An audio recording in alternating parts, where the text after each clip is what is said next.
I'm having an artistic dilemma. I have two poems.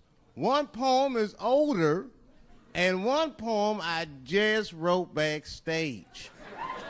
Which one would you like to hear? Wait! How many for the old one? How many for the new one?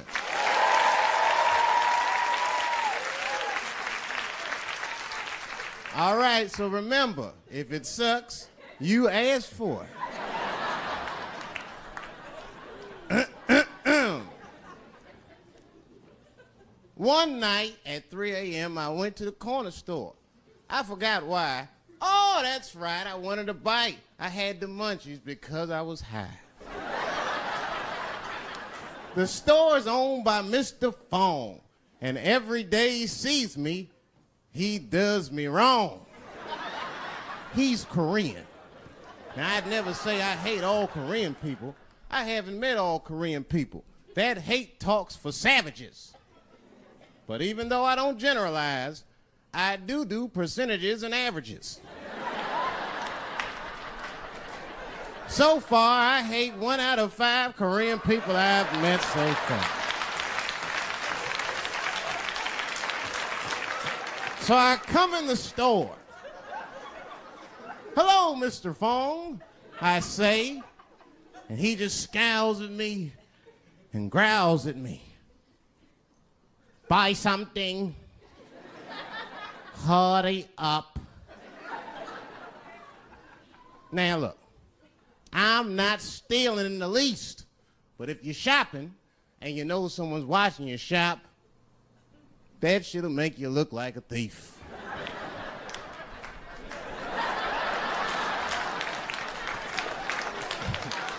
Mr. Fong said, hey, I've been watching you since you came in the door. Buy something now or get out of my store. Now, I couldn't take it anymore. Hey, I said, raising my hand, get your fingers out of my face, Chinaman. Mr. Fong said, hey, what make you think I'm Chinese? You must not know what you're saying. You made a mistake, Brackman. Mr. Fong is Korean. Now, I was wrong. I said, Mr. Fong, I'm sorry to offend by mistaking your race. But you gotta admit, if it was a Chinese lookalike contest, your ass would place. You're a dead ringer for a Chinese. But don't be mad at me. I didn't mean to offend you in the least. You know, some people say all black people look alike. We call those people police. Thank you. Thank you. Oh, yeah. Oh, yeah. All right. Oh, really? Boy. Y'all make it good to come home, boy, I swear. I know, man. It's been a while. DC's different. I've been gone, man. It took me years to be able to do this show, boy. DC has changed. It's different now.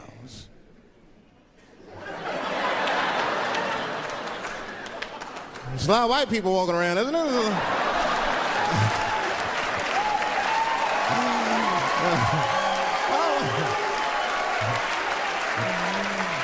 I mean, I left DC in the 80s. It was not like this in the 80s. When crack was going on. Remember when crack was going on? White people be looking at DC from Virginia with binoculars and shit. Well, that looks dangerous. Not yet. New white people. You can't scare these white people. I tried. Roll up on them. Boo! The hell is wrong with you?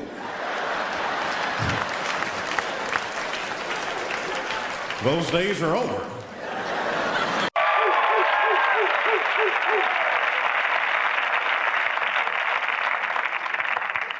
Folks, that's why I'm coming out with my very own comic book. I don't know what you guys might think. It's kind of abstract. It's called The Adventures of Trick Whitey Man.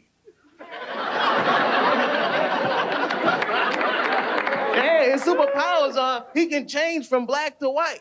That could come in handy. He'd be at a job interview to be, congratulations, you got the job. I got the job? Yeah. You're lucky, too. A black guy came in earlier who was more qualified than you. Just sign right here and make it official. It's Trick Whitey, man. That's right, Whitey. See you on Monday. Champ. Now the challenger. At 19, he's the youngest comedian in Star Search history. From Washington, D.C., here is Dave Chappelle. Thank you. Thank you. Thank you. Hey, I don't know if they mentioned this. I was recently on Black Entertainment Television. I kind of have a feeling most of you haven't seen that. I don't know why. Man, last week I went to the movies. You know what movie I had a problem with? The Batman movie. You guys notice Batman never fights crime in neighborhoods that need it. I mean, I would love to see Batman fight crime in my neighborhood. I can see now just Robin. Yes, Batman. Didn't we park the car right here, man?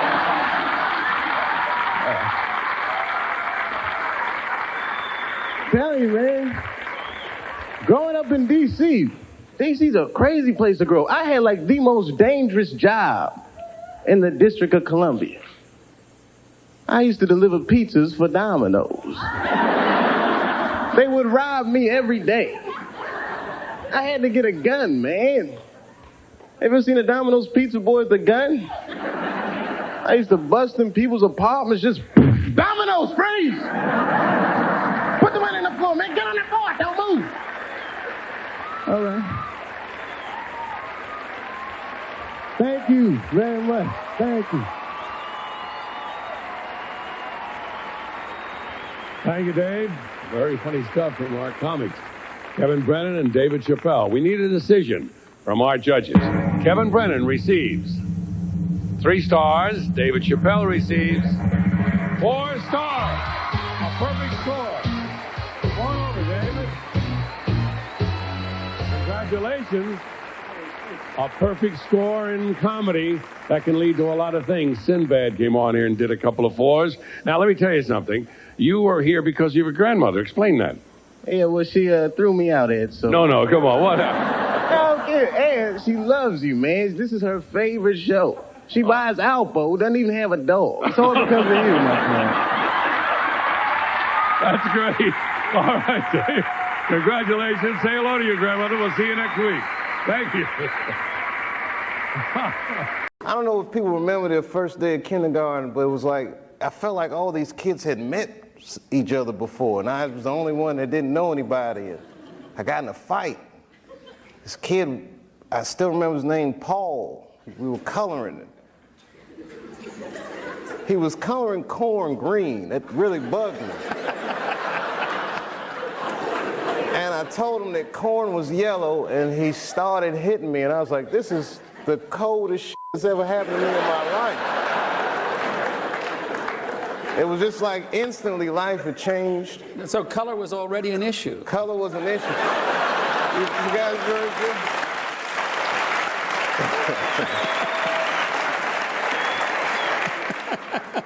Did television play a role in your life when you were a kid? I watched an incredible amount of television. Before I could tell time from a clock, I would tell it from a television. That I could turn on the TV and say, oh, this is on, it's 7:30.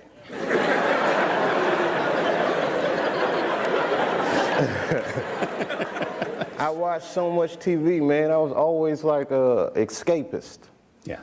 You know, I was the odd kid out. Like, I didn't tell you this about my first day in kindergarten. I peed in the nap time. I peed, which instantly set me apart from everybody. Like, you can't do that. Right. But we were having juice. It got so good to me, and then I wasn't. And my older brother was like freakishly good-looking dude, you know. Me, I mean, I'm all right. But, you know, everyone in my family was light complected, except for me. And I'm telling you, from a young age, I noticed people were treating me different. But I didn't understand why they would treat me different. Yeah. And I do believe to this day that that had something to do with it. Excuse me.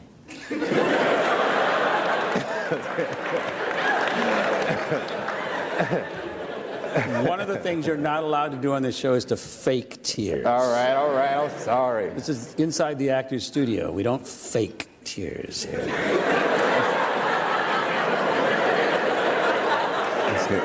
It's still fake. Thank you. I gotta tell you guys, that was a beautiful New York welcome.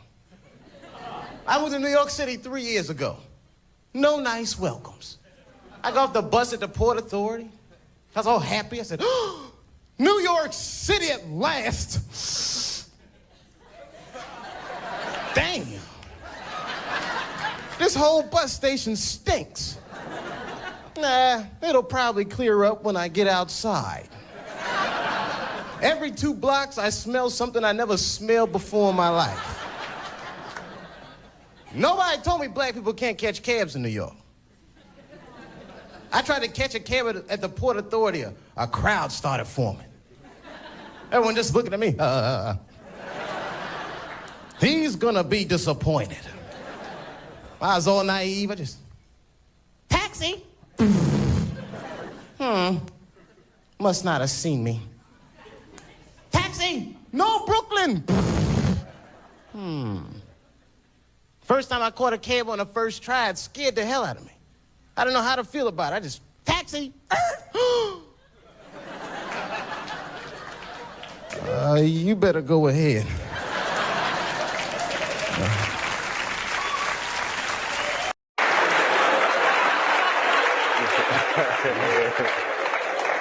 When Martin Lawrence was in that chair, we talked about Blue Streak. I love that. He played a role in your life, I believe. How do you feel about him as a person, as an artist? Martin Lawrence is the guy that showed everybody you can make it from D.C. to Hollywood.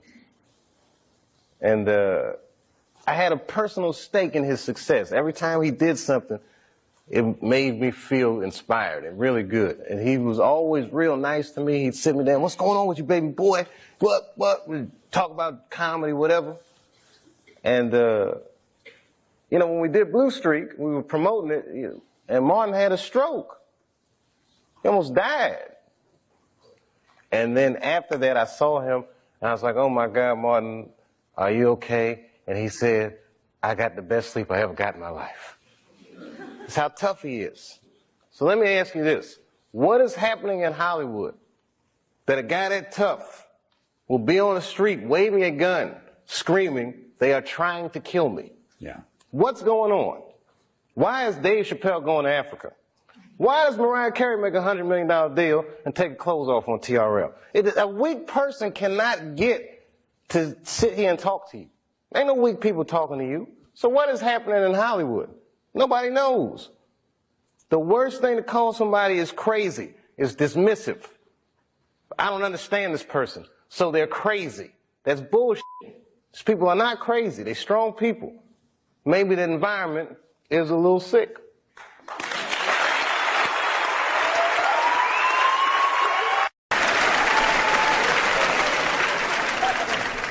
Sometimes, you know, sometimes racism works out in black people's favor. Now, it doesn't happen often. It happens very rarely, but when it happens, it is fucking sweet.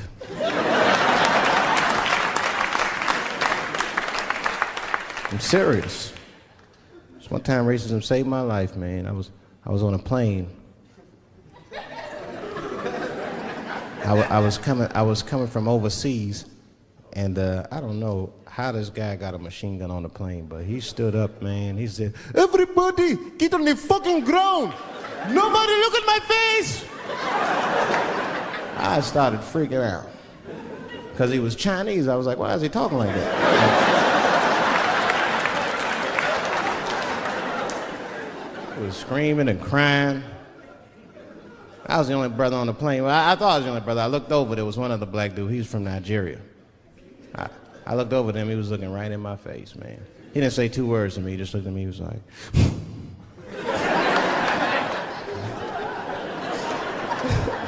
He didn't need to talk, I knew just what he was talking about. I looked right back at him, I was like...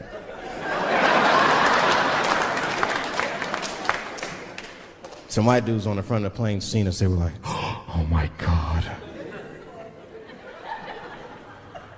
I think those black guys are gonna try to save us.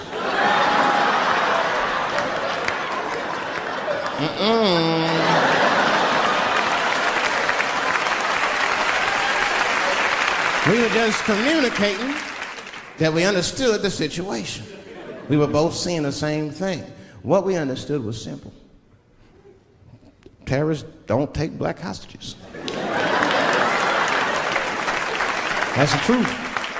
I have yet to see one of us on the news reading a hostage letter and shit. They is treating us good. We all chilling and shit. I'd like to give a shout out to Ray Ray and Big Steve and send some Newport.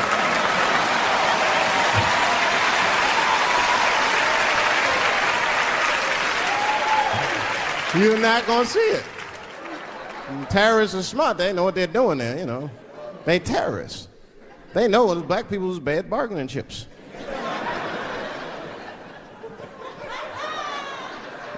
They called the White House and said, hello?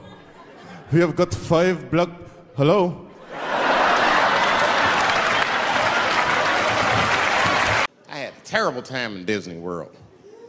Disney World is like a whole nother country anyway. They got their own currency. That shit is ridiculous. As soon as I check in the hotels, welcome to Disney World, Mr. Chappelle. Can we interest you in some Disney dollars? Nah, man, I'm cool. You can't buy weed and pussy with Disney dollars. Like, I'm on vacation. I like them greenbacks. You know what I'm saying? It's the kind of money people spend. People is very particular about that. I saw that. That was one of the main stories from the war. It was the first big thing we did was they said, now that Iraq has been liberated, we have managed to take Saddam Hussein's face off of the money. And I'm not gonna lie, when that press conference came off, I was like choked up. I was actually proud to be an American because that is a very subtle psychological nuance of oppression to have a dictator on your money. And it's thoughtful to be able to take that motherfucker off for the goodwill of another person, right? But then I thought, well, if you could do that for Iraq, what about our money, man? Our money looked like baseball cards with slave owners on it. George Washington is the worst of the worst. Yes, I said it. You mythologize this motherfucker like he was the greatest dude, man. If I went back in time with a white person and we saw George Washington walking in front of our time machine, my white friend would probably be like, oh my God, Dave, look, there's George Washington. It's the father of this great nation. I'm gonna go shake his hand. I'd be on the other side like, run, nigga, George Washington. And we'd both be right. You like him because he wrote the Declaration of Independence and all that shit. We hold these truths to be self-evident. All men are created equal. Go get me a sandwich, nigger, or I'll kill you. Liberty, justice for all. Am I wrong? Am I wrong? Wait a minute, did he not own slaves? Didn't he own slaves? That's all I'm saying. I almost protested the war in the beginning. Almost. Until I saw what happened to them Dixie chicks. I said, fuck that. If they'll do that to 3 white women, they will tear my black ass to pieces. I don't want to hear that shit. Yeah, man, they would. But I'm like, for real, why you care so much what the Dixie chicks say? It's not like they political scientists or nothing. They just bitches that can sing good. You know what I mean? Stop worshiping celebrities so much. Just don't listen, don't pay attention. I remember right around September 11th, Ja Rule was on MTV. That's what they said. They said, we got Ja Rule on the phone. Let's see what Ja's thoughts are on this tragedy. Who gives a fuck what Ja Rule thinks at a time like this, nigga? This is ridiculous. I don't want to dance, I'm scared to death.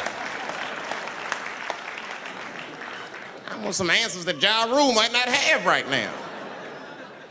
think when bad shit happens to me, I'll be in the crib like, oh my God, this is terrible. Could somebody please find Ja Rule, get hold of this motherfucker so I can make sense of all this. Where is Ja? God, me Ja Rule.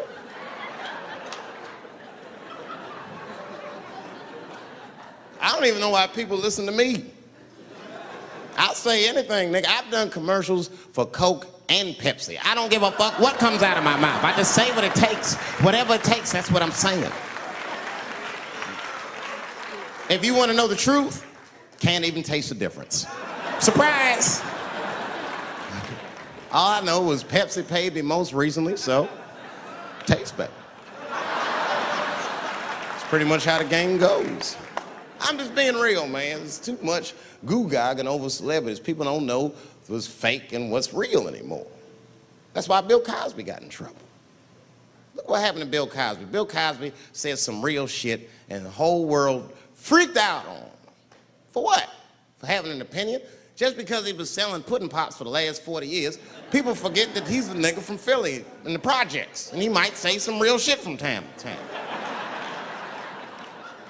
It's not that big of a deal. I spoke at my old high school, and I told them kids straight up, if you guys are serious about making it out of this ghetto, you gotta focus, you gotta stop blaming white people for your problems, and you've gotta learn.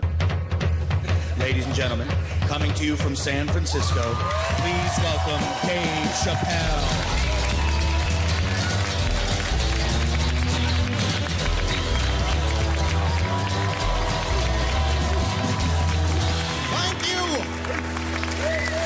Thank you all. Thank you. What's up, San Francisco? I like your city. It's beautiful. Tolerant place. I didn't see much.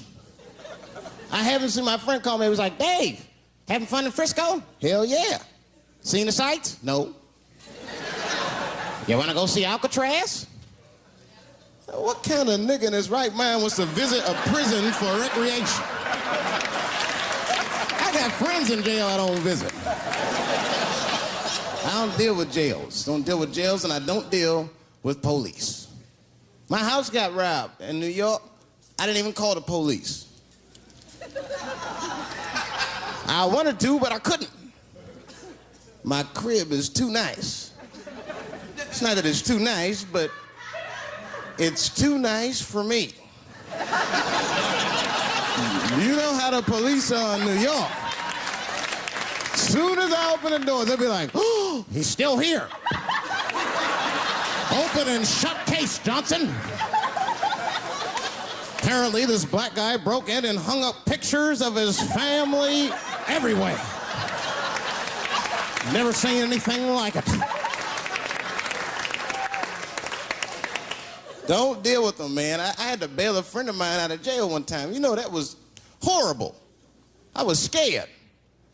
I had to walk right into the belly of the beast. I tried to look as non-threatening as possible. Hi.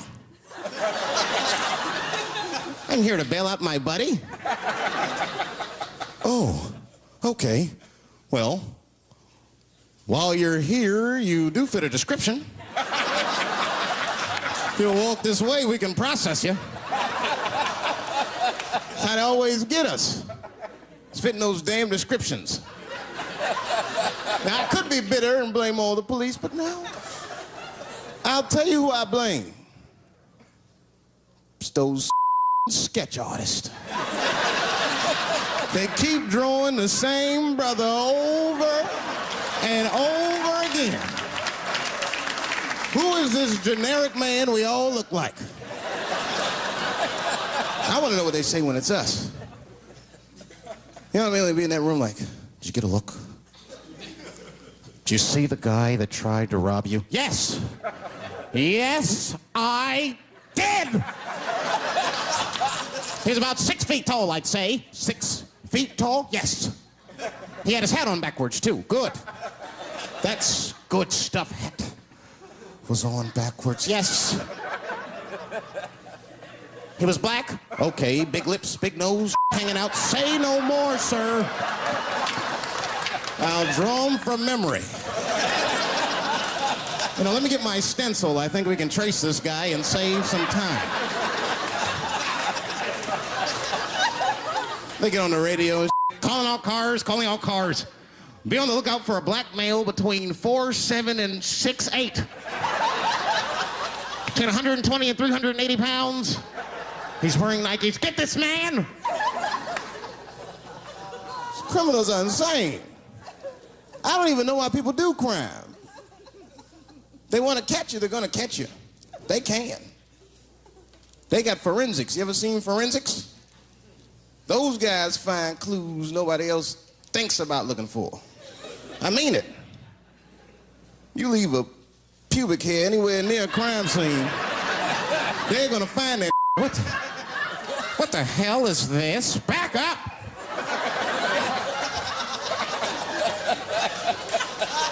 We got a match. Then they look at the pubic and tell all kinds of information. Looks like there was a struggle. Time of death 307.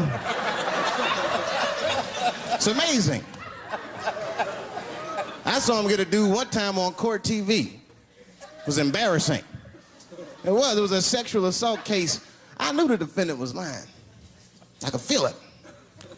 He defended himself too hard. He did. His answers had nothing to do with the questions. They're completely irrelevant. They asked him easy questions. Were you anywhere near the crime scene on the night of the incident? Mother, I told you I work at Burger King. He was like,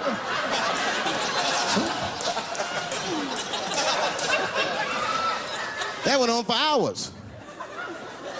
Then the prosecutor got fed up. Said, I've had enough of this. Called the forensics to the stand. Forensics was like, Your Honor, we are prepared to testify that we found the defendant's semen under the stove. I said, God damn. That's worse than fingerprints. You know, they find your semen, you've been there at least a minute. But that's what I want to know. Under the stove? You find semen like that? Or do you look for it? Like, do they walk onto a crime scene like, this place is a mess? Check it for semen. Or do they just like walk in and slip? Oh my God. What the hell was that? Semen! They find it on every crime scene.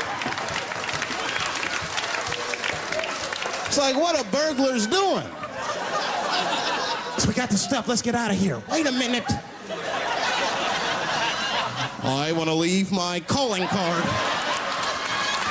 The semen bandit has struck again. I don't understand nothing anymore. I don't. I watched TV the other day. Now tell me, maybe it's just me. Maybe I'm crazy. Is it me? Is it me, or do commercials have nothing to do with the products anymore? You dig? I don't even know what a commercial is about until the end. Everyone's a surprise nowadays. You seen that commercial where the lady got the black eye? This lady come on TV with a black eye. She's crying. She's like, I smoke crack. And my husband beats me. And then a voice came on and said, got milk? I said, what the? It has nothing to do with milk. I'm not saying I'm a commercial expert, but I'll make a better milk commercial than that. Just make it nice and simple. I just do a close-up of a titty and put milk right underneath. If that doesn't sell milk, nothing will, boy. I'll tell you that right now.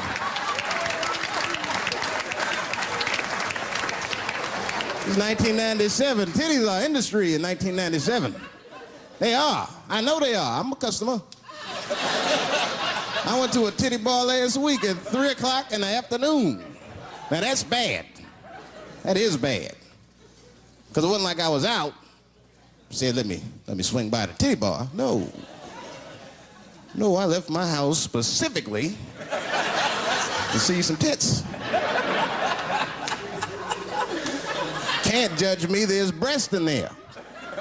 It's just what men do. If a guy runs up to you on the street, it's like, hey, hey, don't go in that building.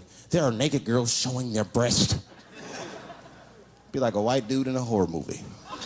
I better investigate.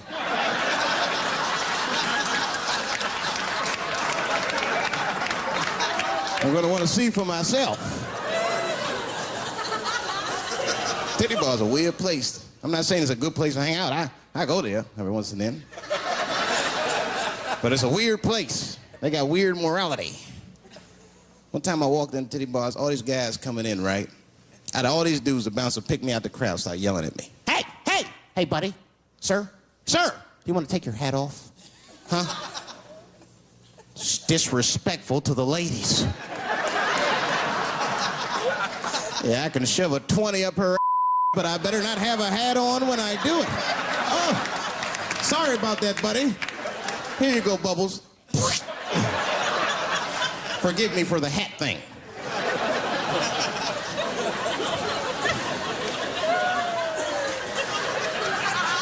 You know why those bars are so popular now? Is because men don't know how to deal with women in reality. So sometimes we gotta take the fantasy road. The reality of the situation is very grim. Women have made a lot of progress in a short period of time, man. It's changed everything. Can't deal in relationships anymore. I broke up with my girl. I'm out of Shawshank. I'm free. I don't want to go back. Couldn't even argue with her. You should be able to argue. If you have an issue in a relationship, you should be able to argue that issue out, right? But see, ladies, you got to stick to the issue. You guys take arguments everywhere just to win them. That's why nothing ever gets done. You be arguing about the dishes. Baby, could you wash your dish at least before you put it in the sink? Premature ejaculator? Damn it. You know, why you gotta bring that up? I don't even believe in that. I don't. If I man, it was right on time. That's the way I see it. And as far as I'm concerned, I can't fast enough. You know, I'm sick of being vilified all the time. David, how could you? How could you? I was. Well, what were you trying to do, huh? Well, I beat you. You gotta work on your time, baby. I'm down to 1:20. They're mad at me because I have different goals in sex. I'm a speed. Just trying to hit my best time. It's like the Olympics. And now for the dismount.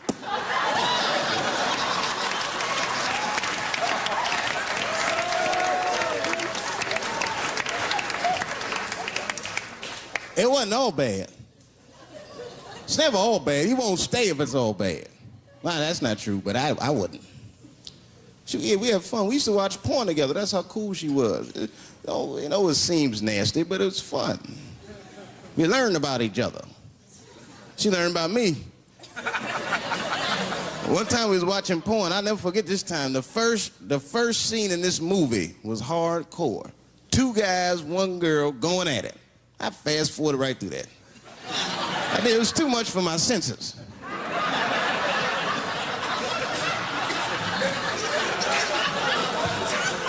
The scene after that was these 2 girls and this guy. And you know, I stopped for a minute. I had to see what this was all about. And she noticed. She said, what is that? Now, why does that disgust you? 2 men and 1 woman. The men aren't touching each other, but the women are. The 2 women, those men touch each other. The 2 men don't touch each other. Why is that nasty to men? And I'll tell you why. Hey, ladies, you can call me crazy, but I think every straight man has a rule. That would be the 1 penis per fantasy rule. My is the star of my fantasy. Nobody else's is guest starring in my. This is a Dave Chappelle joint. You gotta look at the whole picture, man. And you get two girls and a guy in a room together.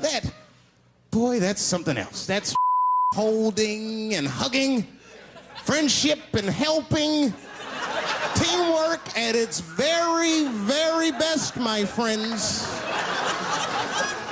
You get two guys and a girl in a room.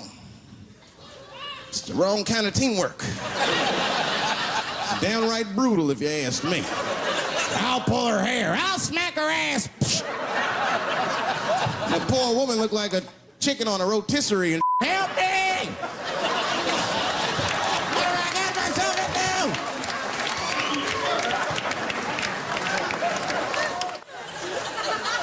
My life. It's too much there to stress you out. This whole world's just drug-infested. Hate-infested, drug-infested world. Hate drugs. I heard the worst drug story. You know what my friend told me? You know what he's dealing with? His landlord is hooked on crack. That's terrible. That's pressure. If your landlord's hooked on crack, that means you've got to have the rent. You come around all the time. I got the rent. It's not even due yet. It's the 10th. Come on, I need it. Let me just get $20 of it now and then just give me the rest of the end of the month. Every couple hours. Hey, look, I'm going to need some more of the rent.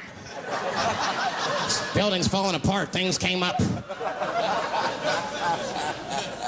Comes home early from a party. Landlord's in the crib going through his. What are you doing in my house? Ah! Where's the sink? I came to fix it.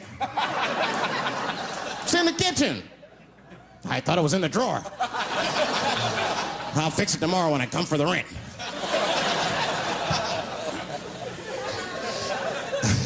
You know what I hate about drugs? I hate when like people my age and older get hooked on crack. I hate that. You're too old to be experimenting with the drugs at a certain point. You should be past that. You ain't doing it by a certain point. You just miss it. Drugs are really for old people anyway. You 75, you've earned the right. If I was 75, I'd do coke, heroin, everything. I wouldn't give a. I'd be walking down the street, they'd be like, boy, that old man is tripping.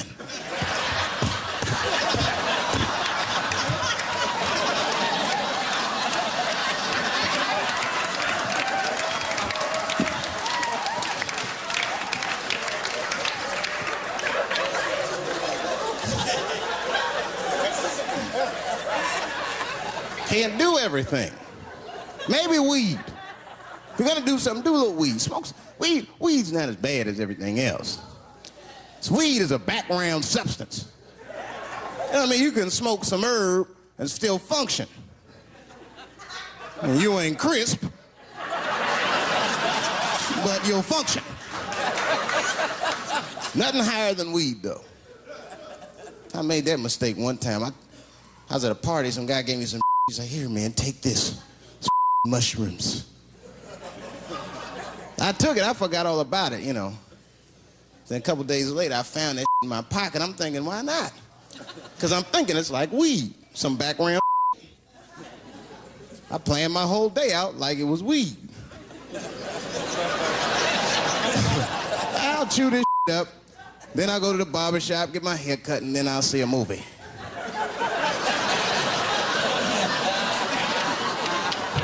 I chewed it up. So far, so good. Then I was in a barber shop like an hour later.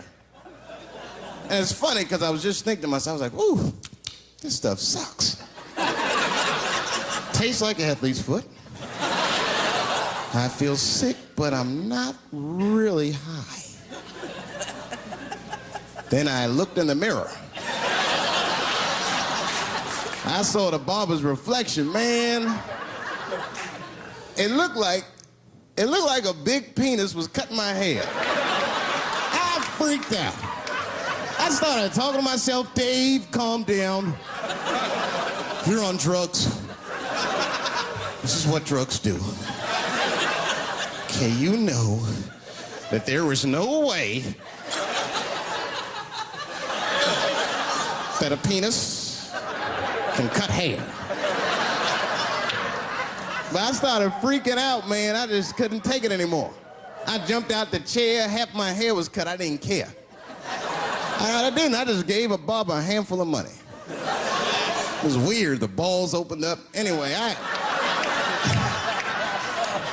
ran home, man. I ran home as fast as I could. It's tripping. I looked at the clock, it was 2:42. I was like, damn, 2:42. I gotta sober up. I had never been this high this early. I took a shower, I was still high. Said maybe music will do the trick. I listened to every CD I had, I was still high. Exercise, that's what I'll do. I ran around the block 4 times, still high. Took a nap, woke up, up. I looked at the clock, it was 2:43. I said, God damn. Who wrote this song? You know, this is my grandmother used to sing that when she cleaning up. That's a Negro spiritual. Black work song. Not everybody know about that. I know. See, white people, you guys might whistle when you work. You dig? But that's how you can tell what kind of work we're actually doing.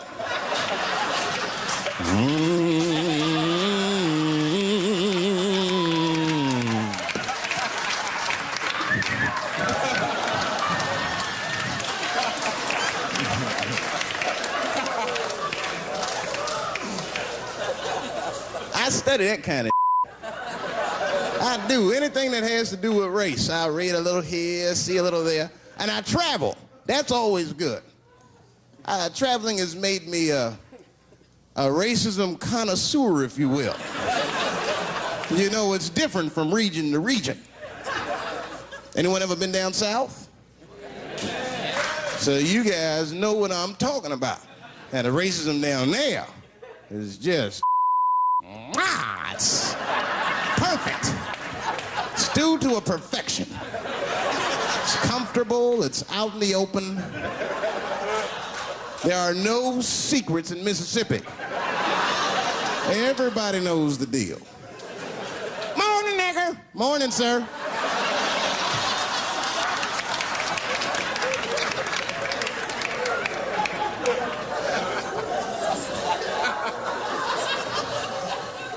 Not up here. You hit the big cities, man, it's different. It's always a secret. And we should do like them. We should keep our shit out in the open, then a little. I mean, with limits. You don't want to say whatever comes to your mind. That might be a little much. White dude be walking down the street minding his business, and the brother walk up to him, hello, you white oppressor, you slave master rapist of Africa. Why, hello, my big lip spear chucking friend. Touche, honky. So, Whitey, what did you do today, huh? Oppress a new land and make the people there Christians against their will?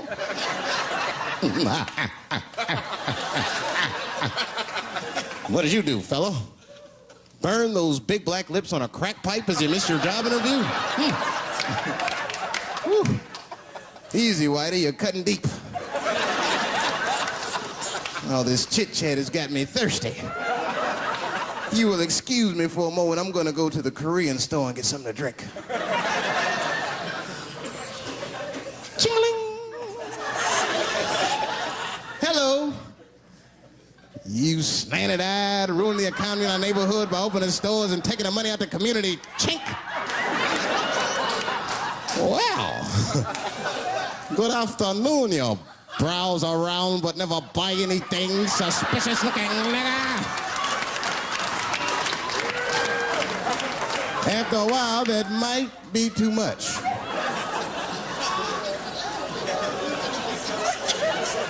But you can't help it. If you're an American, you're a racist.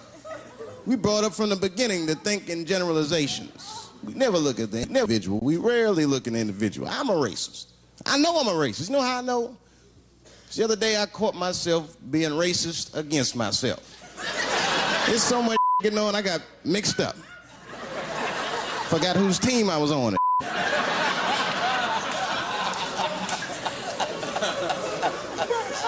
One time I was reading the paper, man, this story came on about this guy was suing a department store because they wouldn't let him play Santa Claus, you know, because he's black. And I was actually, like, relieved when the department store beat him. That's bad. But I wasn't ready for that. I wasn't ready for the idea of a black Santa Claus, man. That would suck. So we wouldn't get our presents till the 28th, 29th. Ah!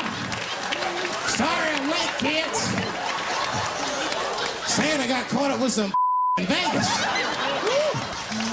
I had to sell some toys to get back, shit. Where them cookies at?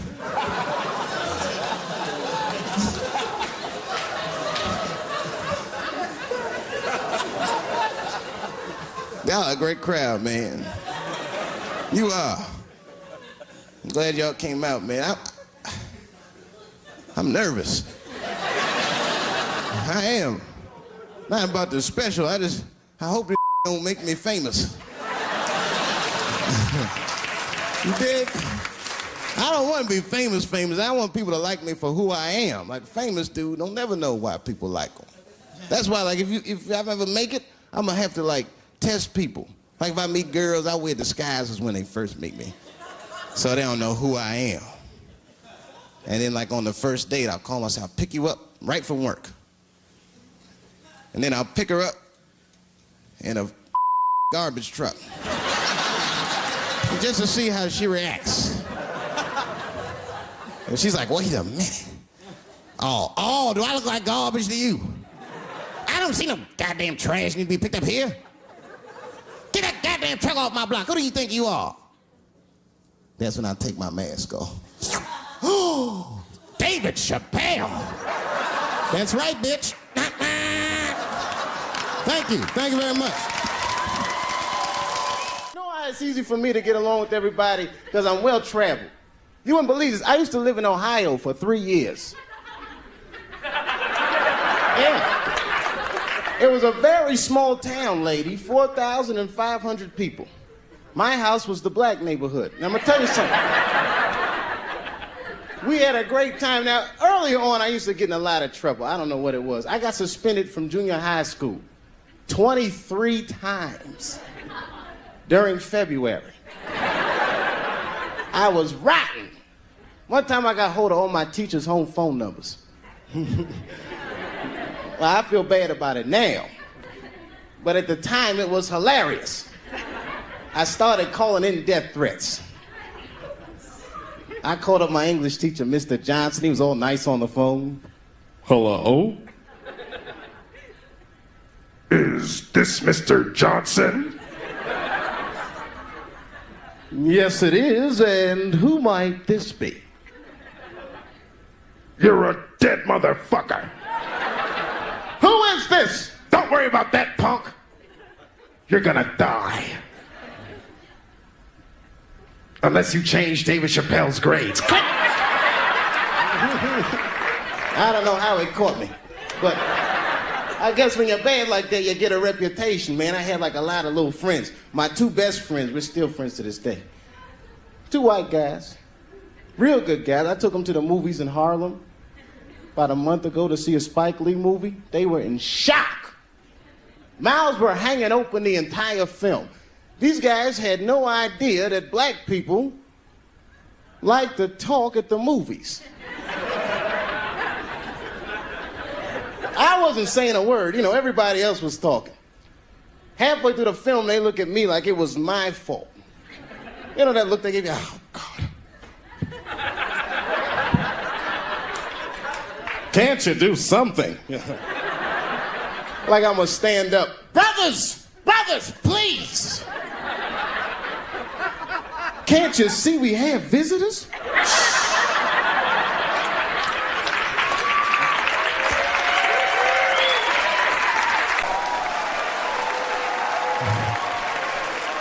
I mean, that's when that white friend comes in handy. Uh-oh, Ernie, you want to get this one? Come on now, come on now. Do something. So black people are very afraid of the police. That is a big part of our culture. No matter how rich you are, how old you are. We're just afraid of them. We got every reason to be afraid of them. You know what I mean? Like, you're a white lady. You ever been pulled over before? You know, and then what they say, let me see your driver's license and your registration, right? See, I'm just guessing. That's not what they say to us. Well, you wouldn't believe what they say to us. Spread your cheeks and lift your sack. Like, what the fuck? Excuse me? You heard me. Spread open your cheeks and lift your sack. I got a driver's license, too. There's easier ways to prove who I am and shit. What does that prove? I can't go to the bank like that. Cash my check. What do you mean you don't have any ID? Wait a minute.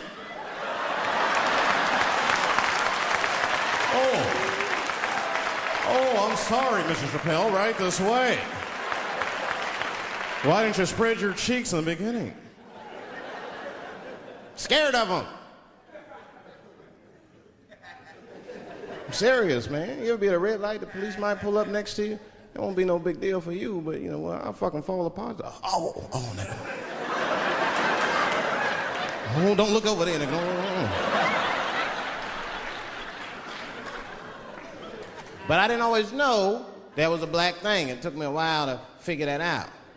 I learned that shit in New York. I was in New York City.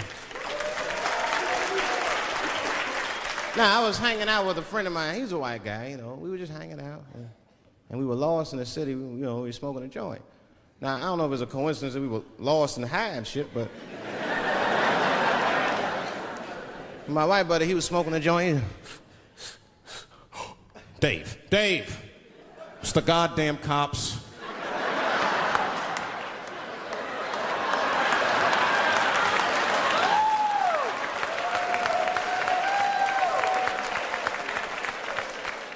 I'm gonna ask him for directions. I said, Chip, no! Chip, don't do it! It was too late. He was walking over there, this man was high as shit. Excuse me, sir. Touching him and shit. Excuse me. Need some information. Start confessing things you shouldn't confess. I'm a little high. All I want to know, which way is 3rd Street? The cop was like, hey, take it easy. You're on 3rd Street. You better be careful. Go ahead, move it. Move it. And that's all that happened. That's the end of the story.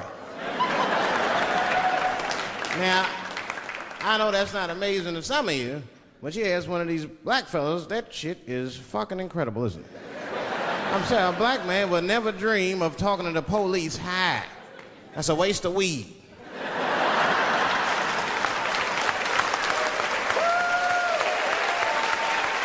Serious.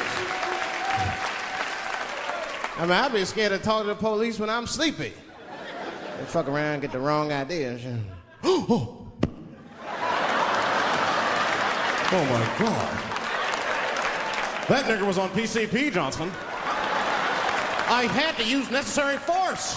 You saw him. No paperwork. Just sprinkle some crack on him. Let's get out of here. That's how it is. But at the time, I didn't think there was anything racial about it. I was just like, man, Chip, you got fucking lucky. You better be careful. But then another time, me and Chip are driving. Now, I'm not driving. Chip is driving, and he's driving a little crazy. He'd been drinking. Now, I don't like to let my friends drive drunk, but, you know, I was smoking a joint. I couldn't really say shit to the guy.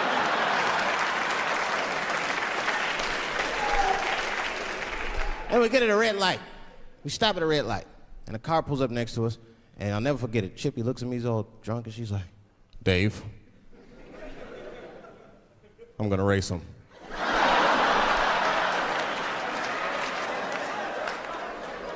I knew it was a bad idea, but I was high.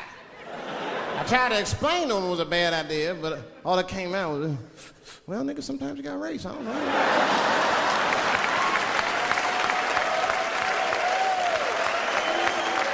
Man, that light turned green and Chip took off, zigzagging and shit so no one could pass. And the other car didn't even know he was racing.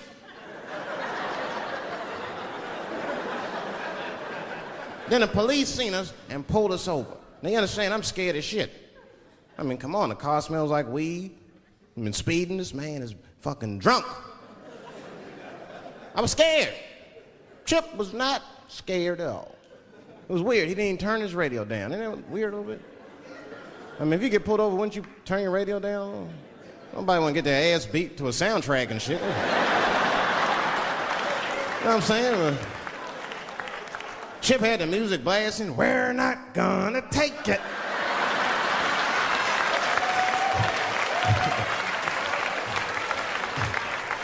He looked at me and said, Dave, just relax. Close your butt cheeks. Just relax. Let me do the talking. You want to know what he said? This is almost exactly what he said. I couldn't believe it. He says, oh. Sorry, officer, I didn't know I couldn't do that. I was fucking shocked. The cop said, well, now you know. Just get out of here. Just get the fuck out of here. Chip said, okay, I will, sir. Thank you. What? What's wrong with you, Dave? I didn't know I couldn't do that. He said, that was good, wasn't it? Because I did know I couldn't do that.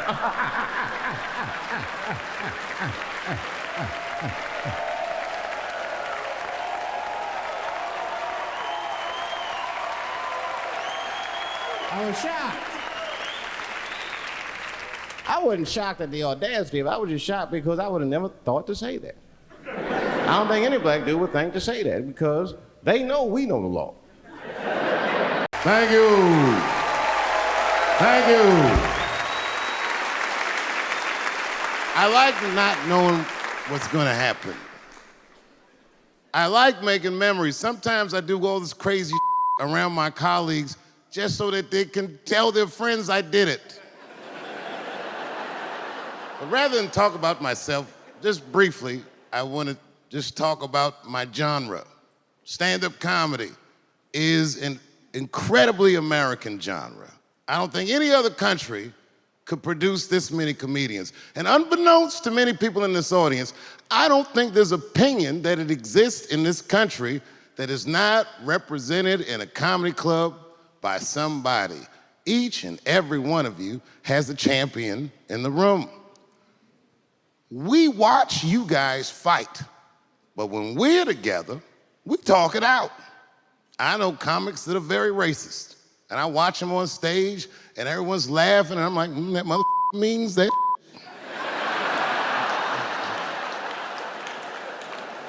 Don't get mad at them, don't hate them. We go upstairs and have a beer, and sometimes I even appreciate the artistry that they paint their racist opinions with. Man, it's not that serious. The First Amendment is first for a reason. The Second Amendment is just in case the first one doesn't work out. We gotta let some air out of the ball, man. The country's getting a little tight. It doesn't feel like it's ever felt in my lifetime. So tonight, I am honored that my colleagues are here in comedy and in music.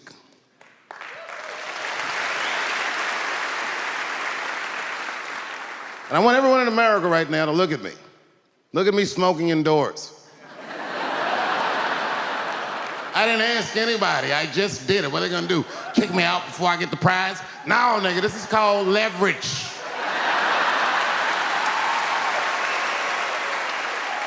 The thing that I liked best about tonight was that I saw so many people from different parts of my life, like friends that I grew up with here in DC, friends of mine from Ohio then and now, friends of mine from comedy clubs, all the musicians that blew my mind. You guys have no idea how you inspired me. I want to give a special shout out to my OG, Tony Woods. Miles Davis has a quote. It's one of my favorite. Miles Davis said so much cool shit, but one of the things he said I always loved, he said, it took me years to learn how to play like myself. You know, he would watch other musicians and he would try to play like Dizzy or Bird or all the guys who were great. Tony Woods was my Dizzy and Bird if I was a Miles. I was trying to play like you. You were the first person I ever saw do it absolutely right. You were fearless and you told the truth. There's something so true about this genre, when done correctly, that I will fight anybody that gets a true practitioner of this art form's way, because I know you're wrong. This is the truth, and you are obstructing it. I'm not talking about the content, I'm talking about the art form. Do you understand? Do we have an agreement? And what I really wanted to say tonight, and I'm glad I get the platform to do it, I'm gay. I am gay, and I can't wait to see what this does for my career, being gay like this. So many special shout outs. One of the main architects of the comeback of the century, my brother and my mentor, the mighty Stan Lathan. I never dreamed that I would be able to work with someone as great as you. These last 5 specials, straight fire. I wouldn't want to do another special with anybody else but you. So eat your mother vegetables and live as long as you can, because we doing a few more of these bitches. Neil Brennan, your speech made me cry, because it reminded me of all those hard days of work and all that money I never got for it. The other real special shout out I gotta make, because none of this would have been possible on any level without this person, is my mother. Mom. My mother. Mom. You have no idea what I put this woman through. If you had just given birth to me, that would have been more than enough. But the fact that she raised me and raised me well, we had a real oral tradition in our house. I knew the word griot when I was a little boy. A griot was a person in Africa who was charged with keeping the stories of the village.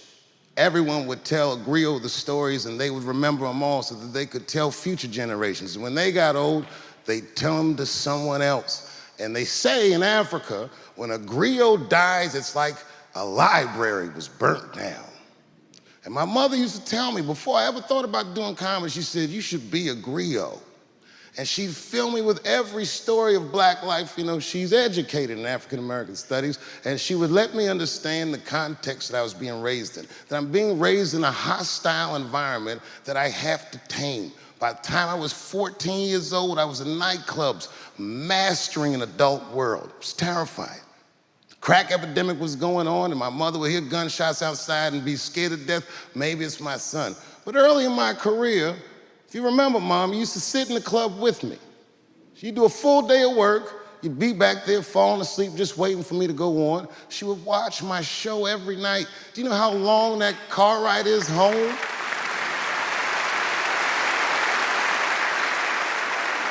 How many of you have ever heard your mother say, jokes were a little too much tonight, son?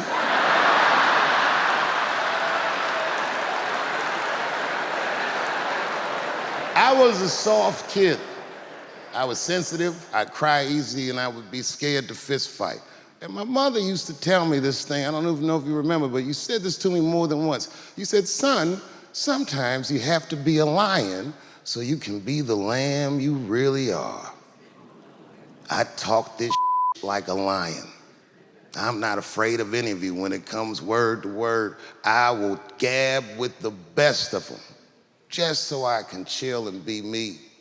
And that's why I love my art form, because I understand every practitioner of it. Whether I agree with them or not, I know where they're coming from. They want to be heard. They got something to say. There's something they notice. They just want to be understood.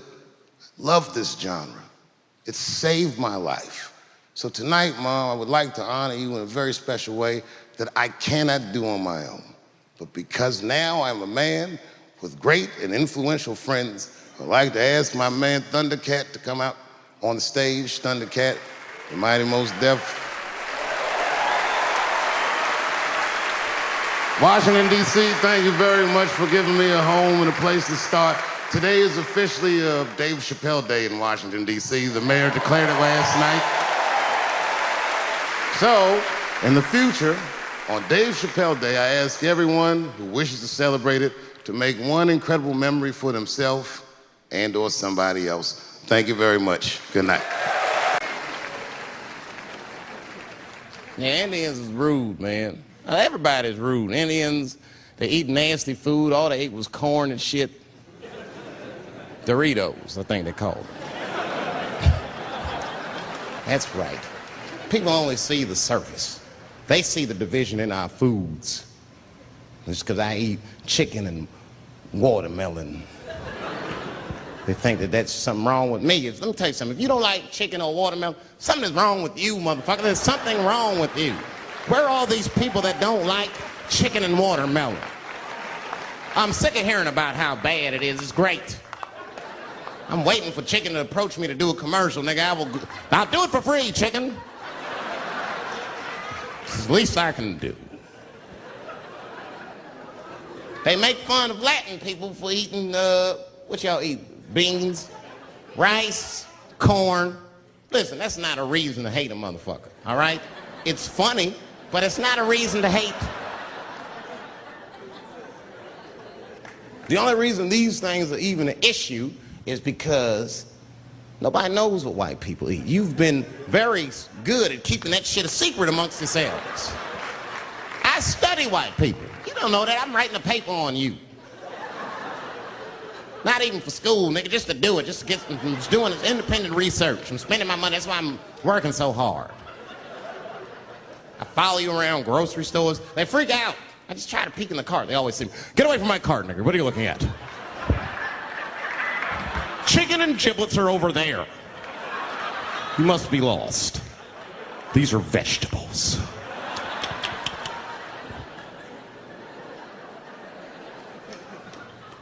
I know what you drink. See how quiet I got? Grape juice. Surprise, motherfuckers, you didn't know I knew about grape juice, did you? Oh, don't play dumb with me. Looking, what is it? A lot of black people don't have the privilege of knowing about grape juice because they have grape drink. It's not the same formula that you get. Ain't no vitamins in that shit. You might have one of your black friends over. Todd, would you care for a glass of grape juice? What? Nigga, what the fuck is juice? I want some grape drink, baby. It's purple. I don't think I know what a grape drink is. What? I have some apple juice if you want. What the fuck is juice? I want some apple drink. Scream.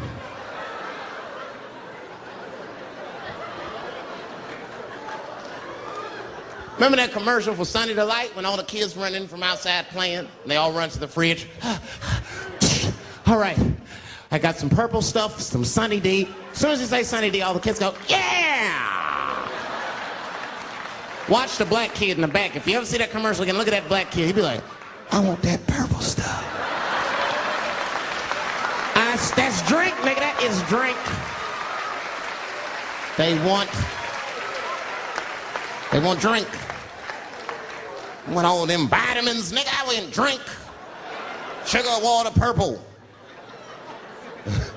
That's the ingredient, sugar, water, and of course, purple. Every black dude in this room is a qualified paralegal and shit. He knows the law. I mean, if one of us even start to do something wrong, an old black man will pop out of nowhere. Nigga, don't do that. That's 5 to 10. Watch out. Well, we know the laws and the penalties. Guy Chip didn't even know he couldn't race. I'm not saying I don't like police. I'm not saying that. I'm saying I'm just scared of them. Nothing wrong with that. Sometimes we want to call them too. Somebody broke into my house once. It's a good time to call them, but I The house is too nice. It ain't a real nice house, but they never believe I lived in it. Oh, he's still here. Oh, my God. Open and shut case, Johnson. I saw this once before when I was a rookie. Apparently this nigger broke in and hung up pictures of his family everywhere. Well, let's sprinkle some crack on him and get out of here.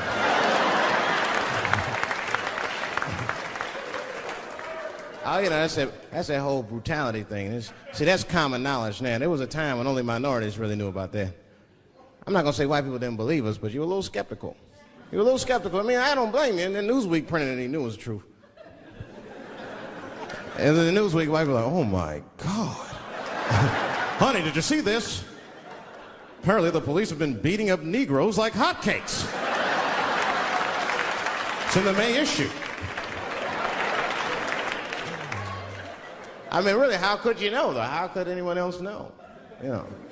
I mean, maybe you should have seen something a little suspicious. Don't you think it was like a little suspicious? Just a little suspicious?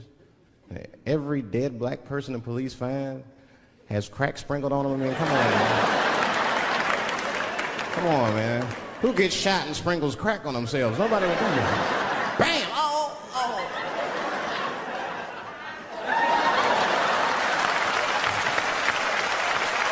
I don't want to leave no mysteries.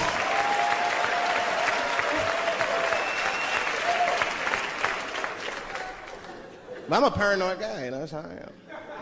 I'd be scared to call 911 for anything, even if it's like a fire or anything. Because they tape those phone calls.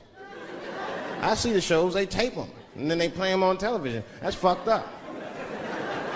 Now, I'll say anything if I'm scared. That shit is private, you know what I mean? What if I get killed? They start playing that 911 tape on the news, I'm dead, I can't explain myself to my buddies and shit. We watching the news. We have Reg Chapman on the scene. Reg, what's going on out there? That always takes a guy on the scene a minute. Hi, Bob. Hi, yes. We just got hold of a copy of Dave Chappelle's Frantic. 911 emergency call. Remember, viewers, some of this language is disturbing.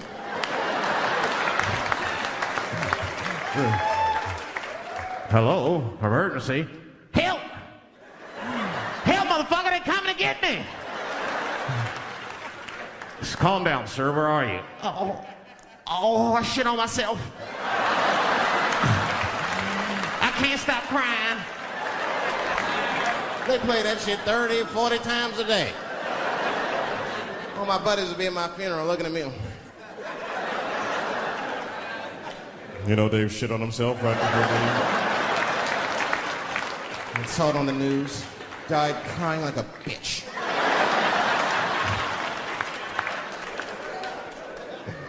I'll be dead. I can't defend myself.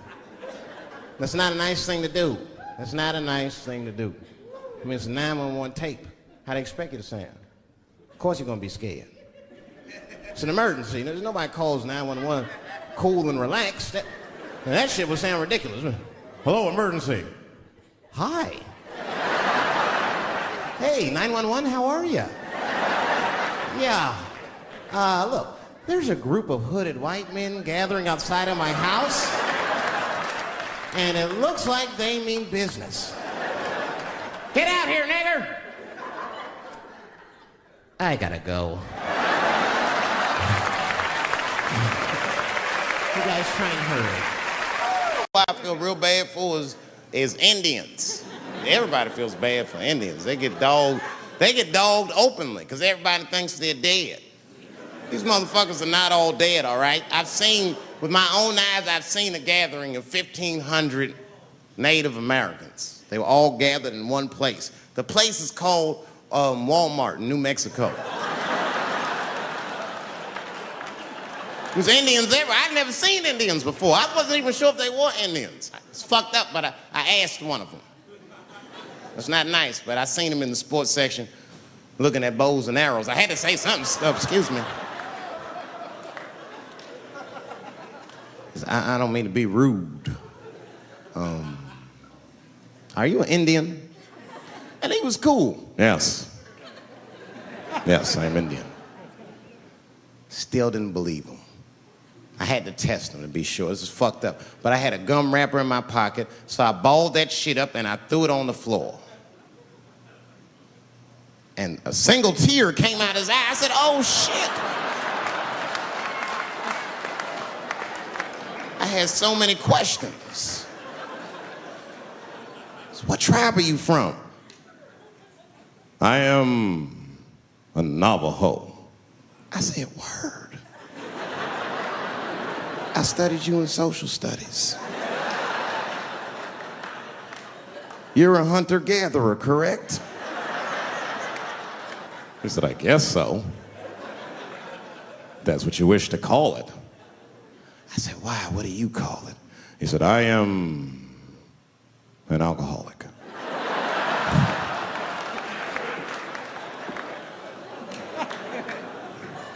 I said, well, what's your name, dog? He said, please. Dog is my cousin. That was a good guess. My name is Running Coyote. What is your name, friend?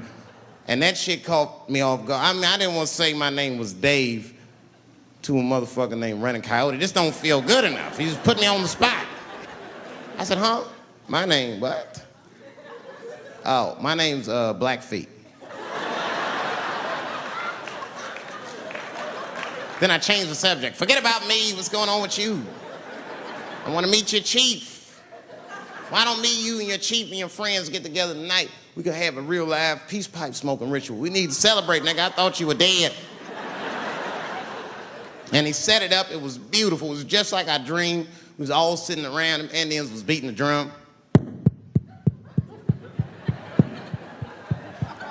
Some other Indians came out the back with a long blanket that was folded in half and put in front of us. Open that shit up, and on the blanket was a long wooden pipe with feathers. And bags of weed were all over the blanket.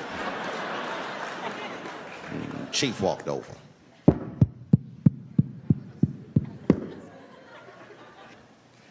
The big ones are 50. The little ones are 25. And these are 10.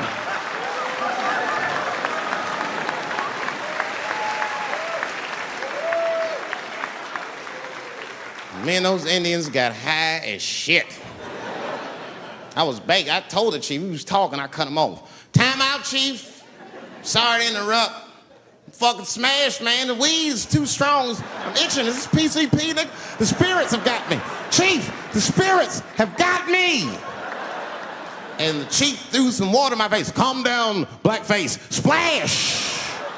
I said, hey, it's Blackfeet, motherfucker. Take it easy.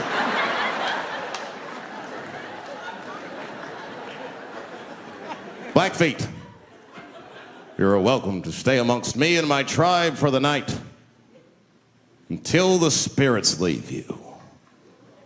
And they gave me my own teepee to sleep in, which sounds nice. I personally felt like it was a little fucked up, you know, because they all had houses, man. It's like, why can't I sleep with y'all in the house and watch TV? Like, I can't be on this grass all night.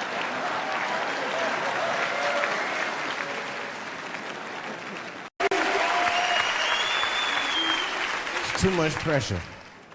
That's my problem. I can't handle pressure. Sometimes pressure make me talk different. I'm serious. You ever have like that social pressure? You ever talk to somebody who's fake and they make you fake? Like, they come to you like, hey, how you doing? You're like, fine, how are you? And you're like, I don't even talk like that. I get sick of that shit. I do. It just makes me sick. Sometimes I'll talk crazy just to make myself feel better. You ever do that? Just start talking like crazy. Like, you ever hear this voice? Man. That's how bad guys used to talk in the 40s. In the old days. See, I talk like that. Not all the time, but if somebody put the pressure on me, fuck it, I gotta cut loose. If the police pull me over, I'll talk crazy. Son, do you know why we pulled you over? Nah, because I'm black, see? That's right. Nah. I do it. It's not illegal to talk like that. How do they know I don't talk like that every day? Stop talking like that. Stop talking like white copper. Nah. That's how I talk, see?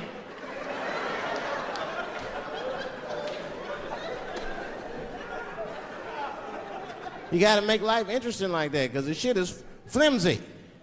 Life is flimsy. You think you're gonna live forever, you ain't not gonna live forever. It's dangerous out here. We know what's going on. I travel now, you know. I used to think D.C. had the roughest ghettos in the country. Nah, nigga, I have seen some shit now. Oh, there's some rough areas outside of D.C. Yeah, everybody should go to the ghetto. I was taken to the ghetto one time. That's the worst. When you get taken and you're not expecting to go. You know, usually you want to know when you go in the ghetto, like, I'm going to see some wild shit. I got to prepare myself. I'm going to see something crazy. When you're taken, it's different. I had a limousine driver. It was after a show. It was late at night. It was like 3 in the morning. I had a limousine driver. He was a nice guy, talking to me and shit. Oh, hey, where you from, dog? D.C.? Word? That's a rough city, man. And his cell phone started ringing. Hold on 1 second. Hello? Oh, what's up, nigga? What? What the fuck? Slow down. What the fuck? No! No! No! Fuck that, nigga. Fuck it. I'm on my way.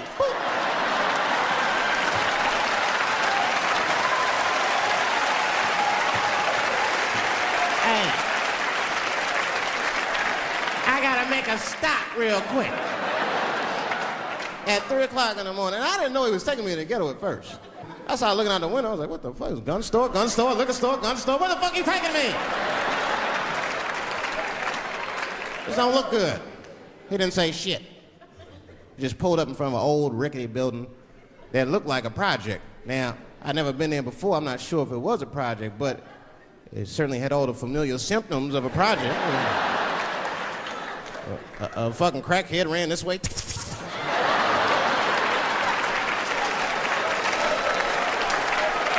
And then another one jumped out of a tree and shit.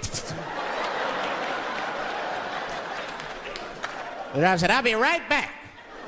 And left me. Took the keys with him and just left me. At 3 o'clock in the morning, in front of a project, in a fucking limousine. This was not good. I was like, man, I gotta look around and see if I can see some landmarks and figure out where I'm at. Might have to escape on foot. Now, this is when I knew I was in a bad neighborhood. You only see this in the worst neighborhoods. Remember, it's 3 o'clock in the morning. It's 3 o'clock in the morning. I look out the window. It was a fucking baby standing on a corner. Look at this. And the baby didn't even look scared. He was just standing there.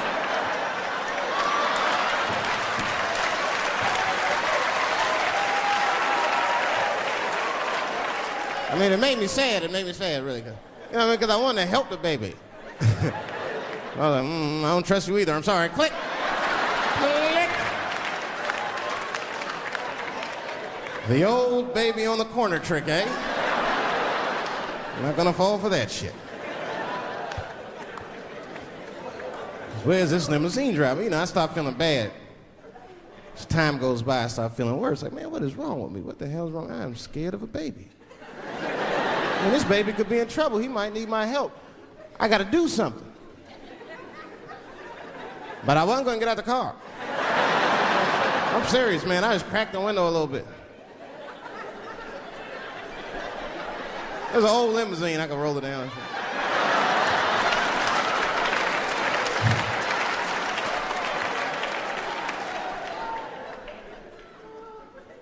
Hey, baby. Baby, go home, man. It's 3 o'clock in the morning. What the fuck are you doing out? The baby said, I'm selling weed, nigga. I said, oh, shit.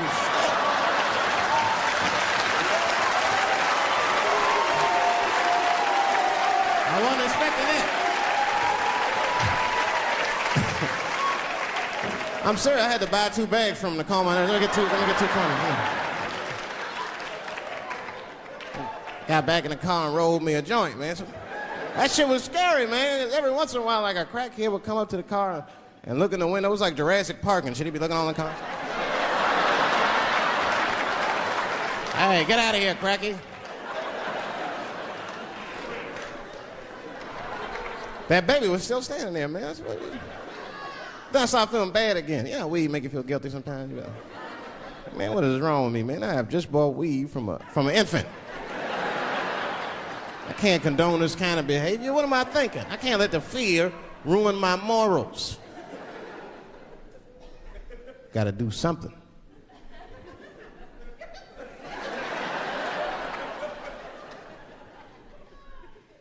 Hey, baby. Stop selling weed, all right? You got your whole life ahead of you. He said, fuck you, nigga, I got kids to feed. I said, God damn.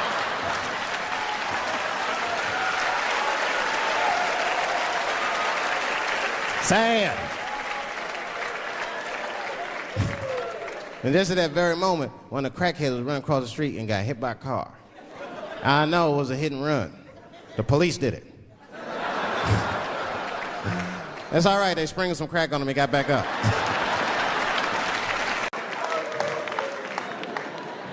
But everybody's getting along. I see that shit, I see it all around. Blacks and whites don't fight so much.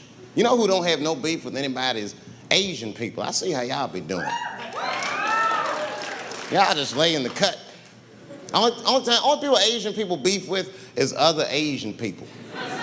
Like if you call a Korean guy Chinese, I've done this. They will flip out, hey! What make you think I'm Chinese?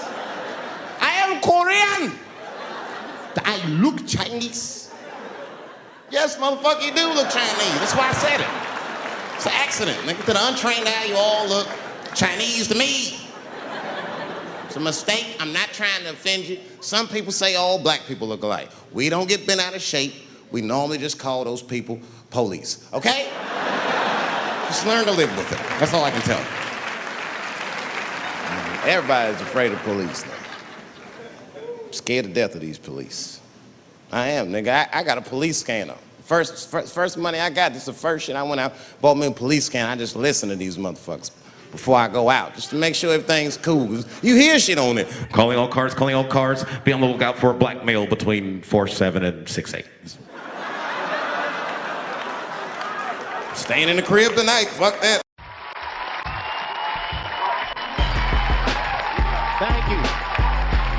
Thank you very much. You know, God damn, it's a lot of pressure. Lay on for me.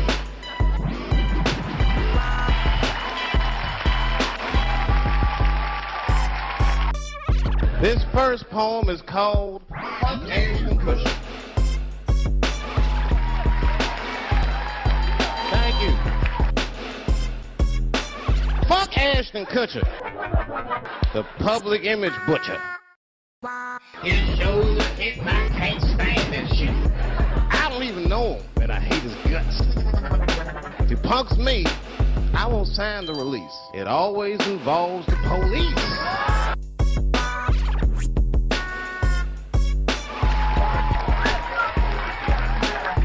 You be having all them white folks at home rolling. Brandy, did you know that jewelry was stolen? But hey, I'm a star. Well, stop shining and get your ass out that car.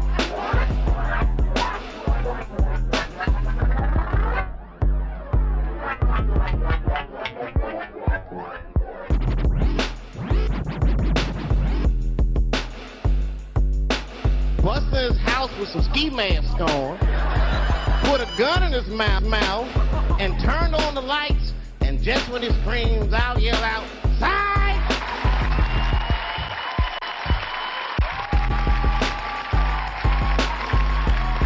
Can you sign this release? I want to entertain people with your fear, you punk bitch. You're a qualified author now. Go write a book. Said, I'm in the wrong business. I should be the president. Shit, I'm in the wrong business. See, the only reason I want to be president is because I'm black. That would make it too hot for me. I mean, you know what I mean? I think it could be a black president one day, but, You don't want to be the first one. I mean, second or third, that's fine, but that first nigga better watch out. I'm gonna tell you that right now. Too hot. I mean, I'd be the first black president. I don't think that nobody would really hurt me. I'm sure somebody would want to hurt me, but I don't think they'd touch me. Because my vice president will be Mexican for a little insurance. You know what I'm saying? And you can shoot me if you want, but you're just going to open the border up, so you might as well leave me and Vice President Santiago to our own devices. Ain't that right, Santiago? See.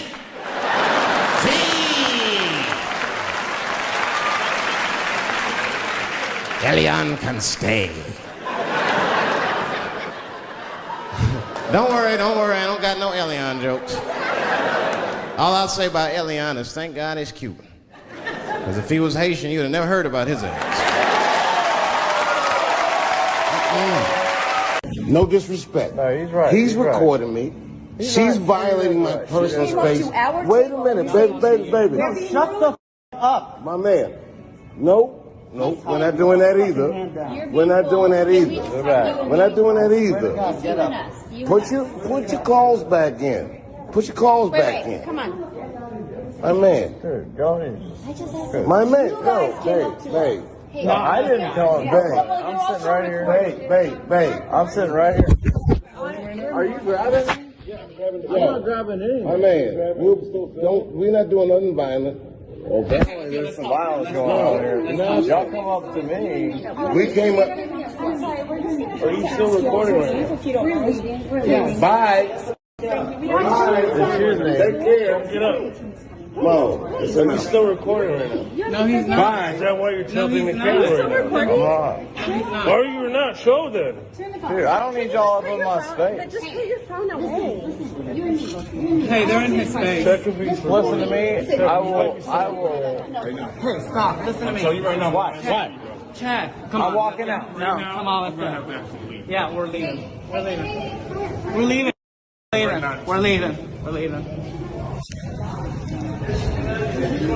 Don't push me. Stop, we're leaving. If anyone wants to disrespect me, does anybody want to disrespect me, push me, anything? Hey, listen, bro. Listen, you need to go right now. Why? Hey, Because no, I am go. Let's go. Okay? Yeah, we're done.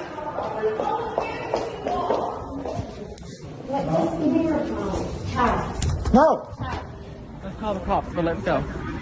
Your videotape. Yeah. Stop. I'm videotaping right now. Because you know what? I got an attorney that'll. Stop. This is what I do. You cannot videotape on fire. I don't care. Babe, stop. Let's go. Why are you escalating this, man? Babe. You knew Tupac, right? Didn't you see him get into a fight or something? Wasn't there something about that? Yo, one night, and you could ask, if Eddie Griffin ever comes on, ask him about this, because he was on stage at a club in L.A. Right. And a riot broke out. It was a comedy club, man. A riot broke out in the comedy club. Yeah, but the epicenter of it was something happened with Tupac and Tretch, I think. You know how people come up to rappers like, you ain't that hard, whatever. Right. Rappers it starts at the table, and then it spread like... So Eddie Griffin's doing his stand-up act. Tupac gets into a fight with... Tretch. Yeah, right. Yeah, no, not fighting each other, though. But they're posses. Groups, they're people. Right, and it broke into an old Western bar fight. Like, chairs is flying, then the pistols come out, and then the stampede starts, baby. They was running like hotcakes. What did Eddie do? I don't know. I can't remember. Oh. I mean, it was What like did a you melee. Yeah, where were you? do? I hugged the wall. You got to stay on the wall when the stampede starts. Does a guy come up to you and go, okay, whose side are you on? Are you for Tupac? Are you for Tretch? Who are you for? I mean, like, do they It was every man for himself. It was. Yeah, I mean, I could see no rhyme or reason, no teams.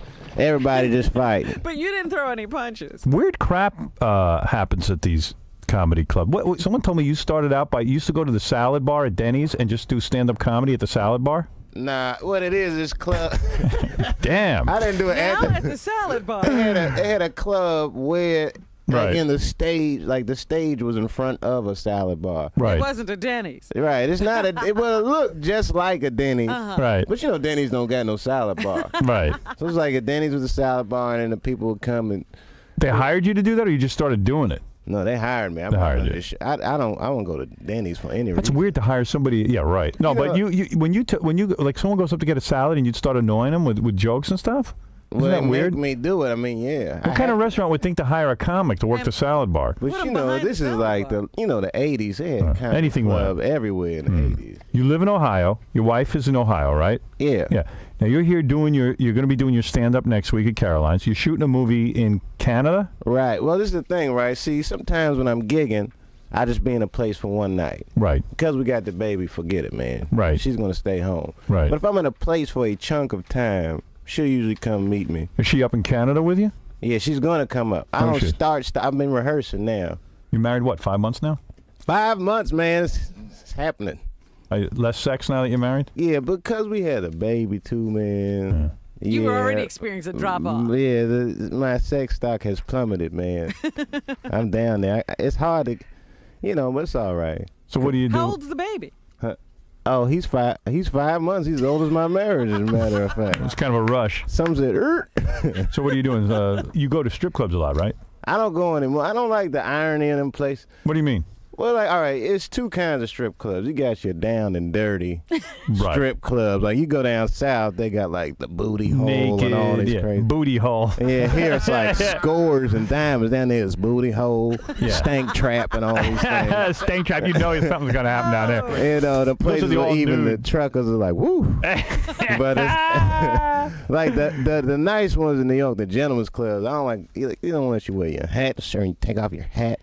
Like, how can I shove a 20 up this girl's ass, but I can't wear a hat in here? What? They always have weird rules in some of these places. What kind of paradox is this? Yeah. You can't wear your hat. Yeah. Now, the booty hole, anything goes in the booty hole. Can you drink at the booty hole, or they don't even let you drink? It's like the lap dances be like $2. Right.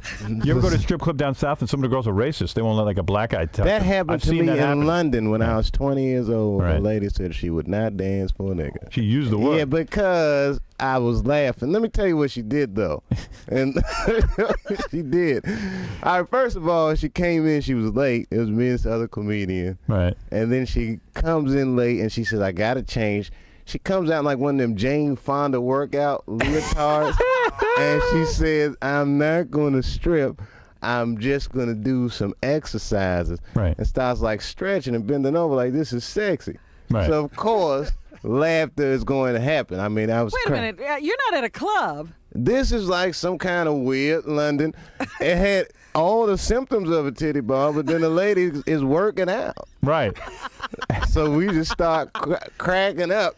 And her guy was a white dude, but she get mad at me. Right. I'm not going to dance for a nigga. So I was like, can we get another strip of mine that's racist? Right.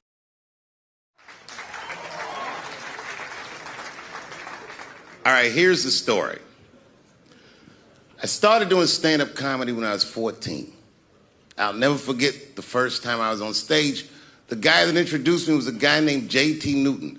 I'm 47. I can close my eyes and remember the introduction like it was yesterday. It went like this. Ladies and gentlemen, this next young man coming to the stage is starting his comedy career tonight. Who knows? We may be witnessing the birth of a star. Please welcome Dαve Chapelle.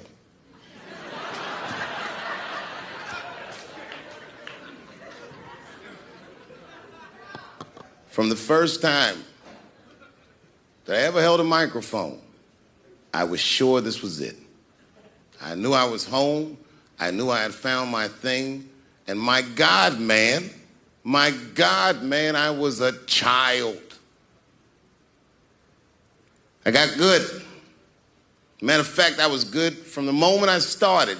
And I'm not saying this to be a braggart. I'm telling you the truth. These old niggas was in awe of me. How is this little boy so poised? They used to say. I was. I mean, I got better, but it started out good.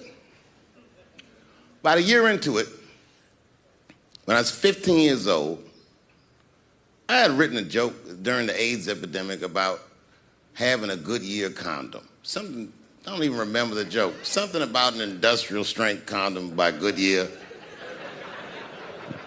I just remember all the comedians really liked that joke. And there was an older comedian. And he came to me one night after the show, after he saw the joke, and he said, listen, I got an audition at another comedy club, and I was wondering, do you mind if I do that joke? I just want to borrow it. Now, I'm a kid. I don't know any better. I'm like, borrow it? Well, I guess, sure, if it'll help your career. I let him do the joke. And then weeks later, I was waiting to go on in a comedy club, and he went on before me, and he did the joke.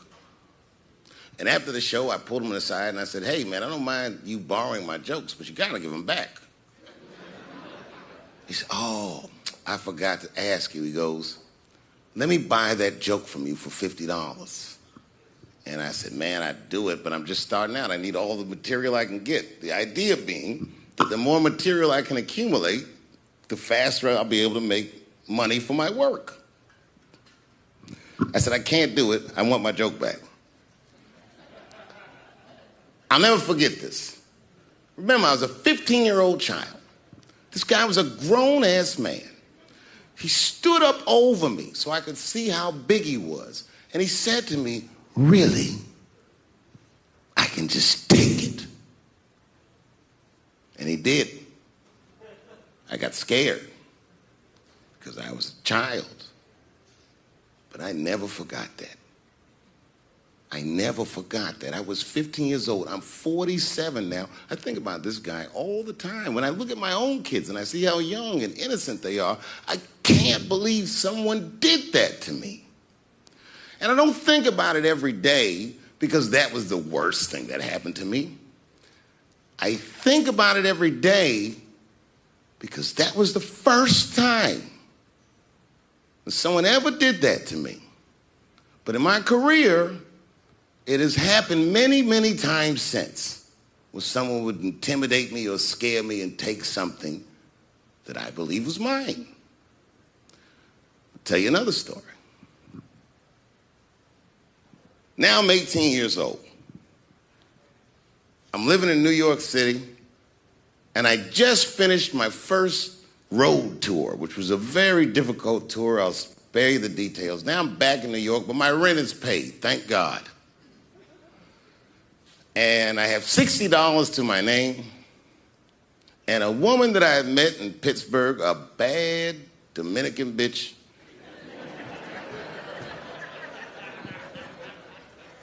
was coming to New York. She was going to spend the weekend with me. I couldn't wait for her to get there. She was coming that evening. But remember, I only had $60 for a whole weekend to entertain a bad bitch. Now, I'm walking through Greenwich Village, and I see something I've never seen before. 3-card Monte. You know what that is?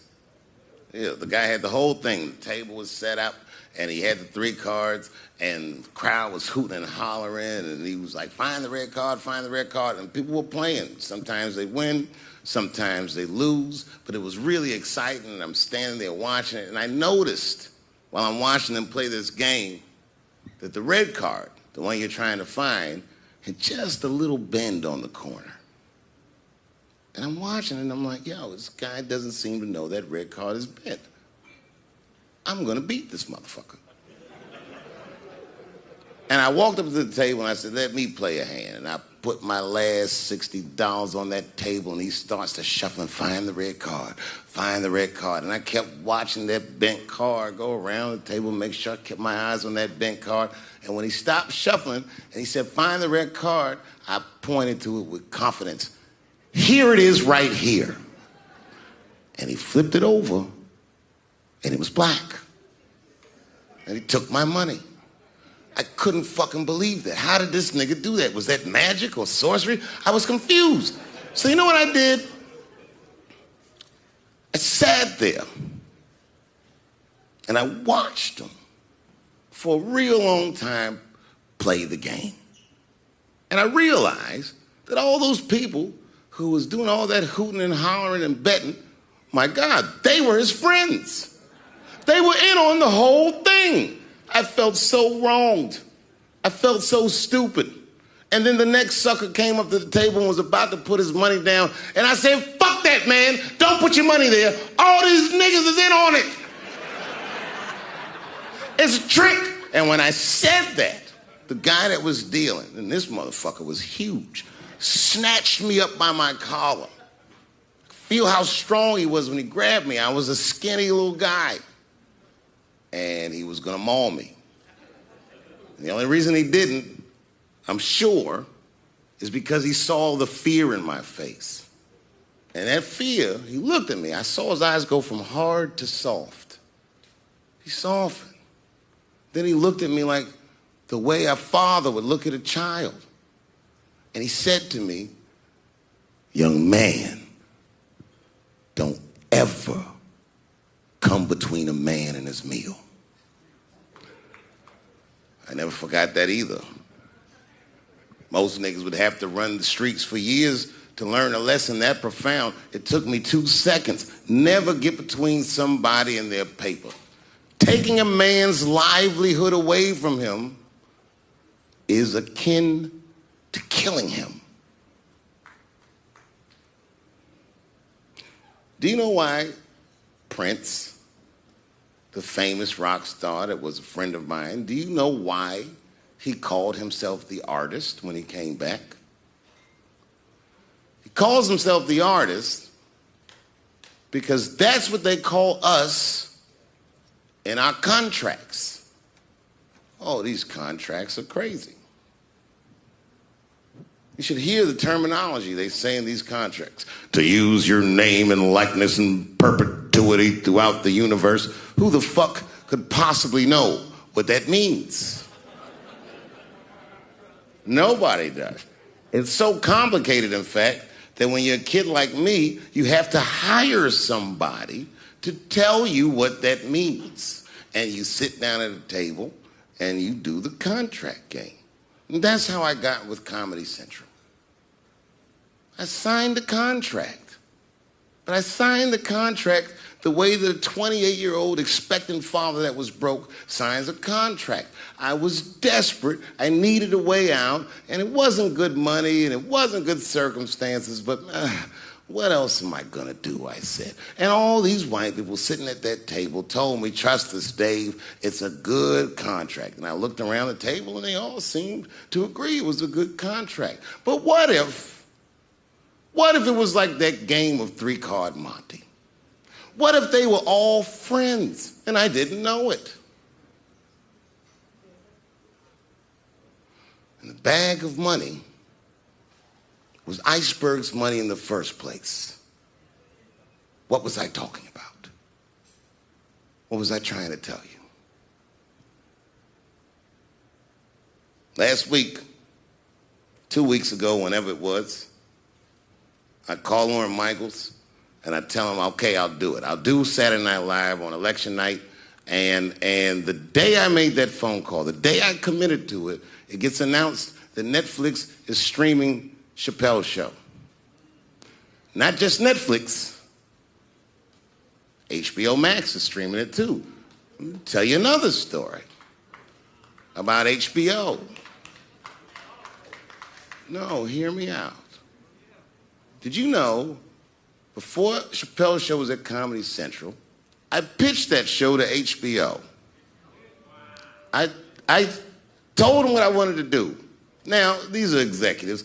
All they have to do is say, yeah, we'll take it, or no, thank you, we won't. But they didn't say either of those things. They went too far. They said, literally, what do we need you for?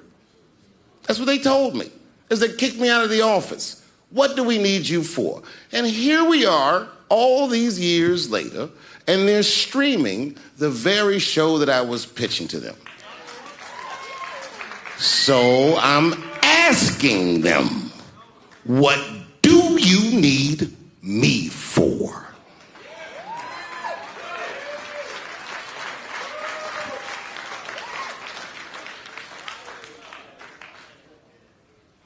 People think I made a lot of money for Chappelle's show. When I left that show, I never got paid. They didn't have to pay me because I signed the contract. But is that right? I found out that these people were streaming my work and they never had to ask me or they never had to tell me. Perfectly legal because I signed the contract. But is that right? I didn't think so either. That's why I like working for Netflix. I like working for Netflix because when all those bad things happened to me, that company didn't even exist.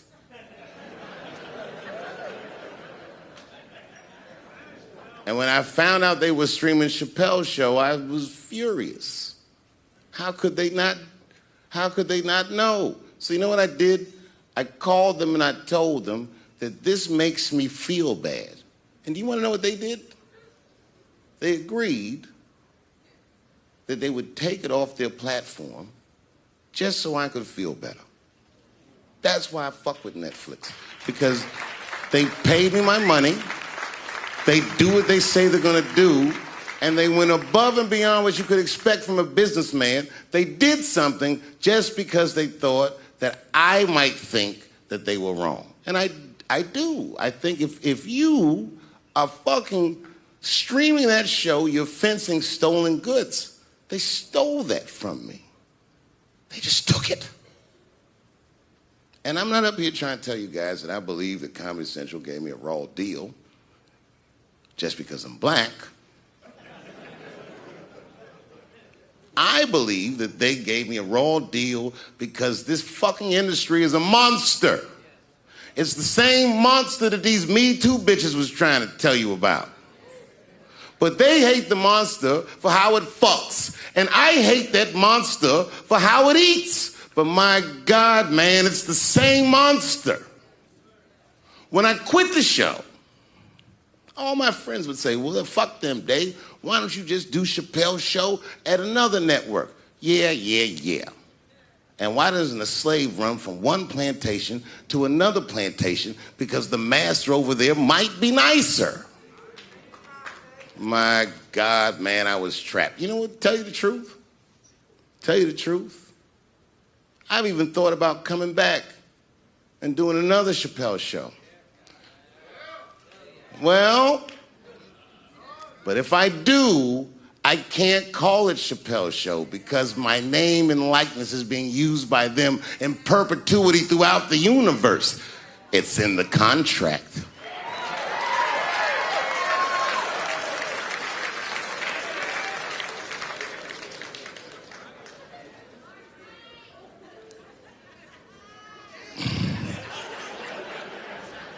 You're not supposed to do this in my business. I'm up here doing something that nobody else in this business has the balls to do. I'm telling you something that you need to know. I'm trying to explain to you what you're seeing. You don't understand what you're seeing. I am publicly flogging a network.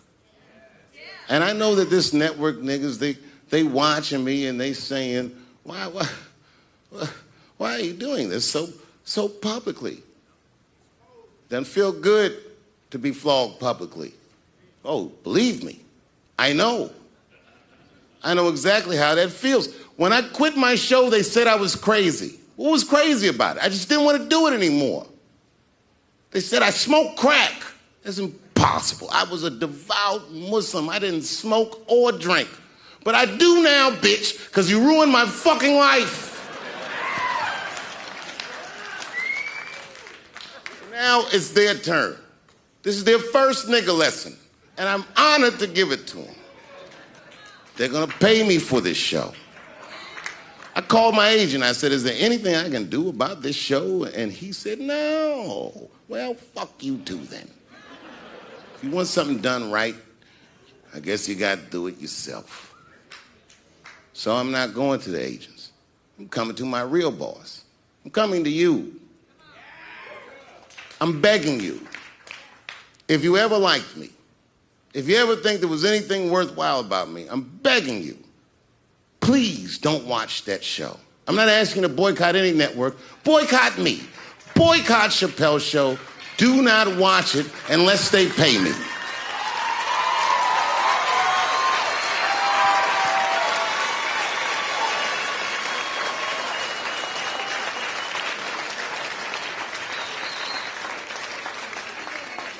If you're a shareholder at Viacom, then I'm talking to you. Because all that shit that they do to us, well, they do everything for their shareholders. That's what they told me. So if you're a shareholder in that company, tell them it's wrong. And if you don't believe that it's wrong, then fuck you too. You should know what's in the hot dogs you eat. Now, there's probably a bunch of people at Comedy Central and Viacom and all these places that have no idea what I'm talking about. They've all either quit or been fired or got Me Too'd or something. Them niggas is gone. And there's a whole bunch of new young people there, and they're probably looking like, what is he talking about? They may not actually know what the fuck happened to me. So I'll tell you what I'm talking about. Go downstairs to your accounting department, open the books, see what that show made, and look at what you paid me. That's exactly what I'm talking about. You're going to pay me. I am inviting you to come with me and work with me, and let's fight against that terrible, terrible feeling that you made me feel together. We can fight together and work this thing with Chappelle Show out. Or I can just take it. Thank you.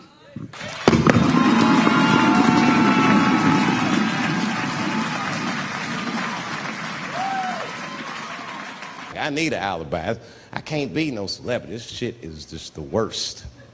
I'm seeing it. I see why stars are crazy now. These motherfuckers. I went to Disney World with my kids, which is a big deal for me. I don't get to see my kids so much. I do Chappelle Show 20 hours a day, sleep for like half an hour, raise my kids for 10, 20 minutes, and I go back to work. Now, this particular day, I got to hook up with the kids. We went to Disney World. Everybody at the park, fucking everybody. Hey, I'm Rick James, bitch. Hey, I'm Rick James, bitch. It's like, hey, man, hey. You mind not calling me a bitch in front of my kids? Time out, motherfucker. We take a day off. Even Mickey Mouse did it. I said, this is the most unprofessional shit I have ever seen in my life. Rick James, bitch. Oh, I was fed up. I caught that motherfucker with an uppercut. Pop! Knocked his head clean off. Everybody was screaming. Oh my God, oh my God. Mickey Mouse is Mexican. I promise you, whoever cares the most, I care at least as much as them. I know what I got, because I lost it all. I gotta tell you something, and I don't talk about it often. Have you ever worked all your life for something and have it not work out? That happened to me.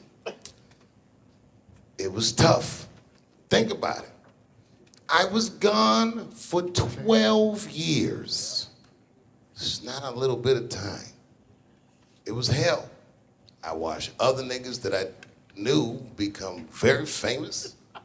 I watched the world go on without me. I mourned the loss of it. And after a while, I didn't care. Coming back was terrifying. I understand what I am.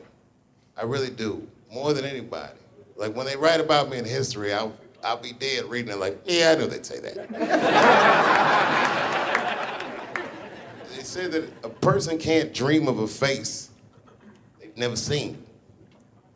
Can't believe that's true, but it's probably true. Boy, I got a long bank of faces. 32 years, I could close my eyes, I could think of any night. There's so many faces.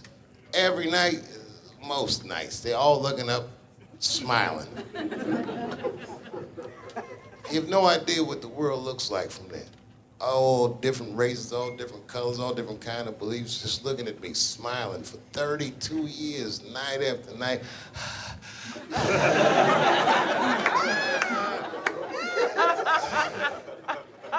No comedian take that for granted. I swear to God, this might be the noblest of professions. Robin Williams had a bar that I loved. He said comedy is the only job you can have where you can use everything you know. And that's true. You can use more than you know. You can use what you think. Use it. Don't be afraid. Don't let these bitch-ass niggas button your lip. Say it anyway.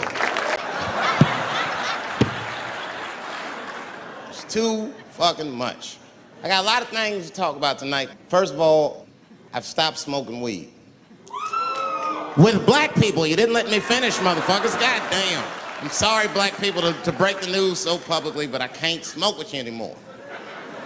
Every time I smoke weed with my black friends, all you talk about is your trials and tribulations. I'm sick of that shit. I got my own problems. Nigga, that's a waste of weed. I'm smoking weed to run away from my problems, not take on yours. From now on, I smoke weed exclusively with white people. Calm down, motherfuckers. You win by default. You got good weed conversation. All white people talk about when they get high is other times that they got high.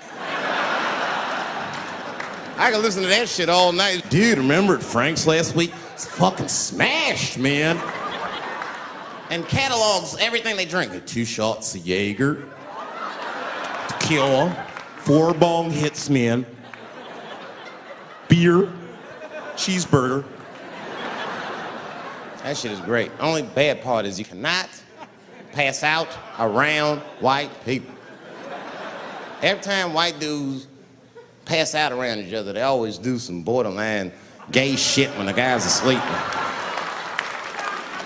Frank fell asleep, so he stuck a carrot in his ass and put shaving cream on his balls. Why, motherfucker? Why would you do that to a friend of yours? He trusted you enough to sleep around you, you gonna put a carrot in his ass? Is that nice? I tell you right now, if I put a carrot in a black dude's ass, a nigga will kill you when he wakes up for some shit like that. That is an automatic death sentence on the street. It's a rap for you. I'm gonna kill that motherfucker. I thought y'all was friends, baby.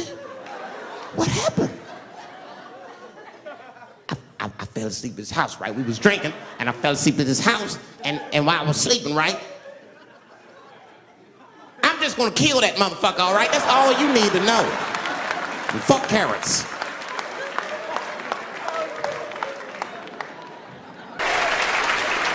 There's a fundamental difference in the way we're gonna see things. We're not gonna see eye to eye on this issue. We're just not. Our tests in life are different. A woman's test in life is material. A man's test in life is a woman.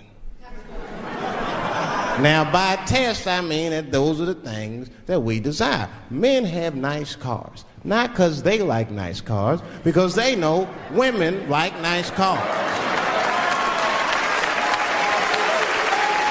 That's how it goes. Because men are hunters, and the car is the bait. And a woman comes and says, ooh, nice Porsche. Gotcha, bitch. That's how it is.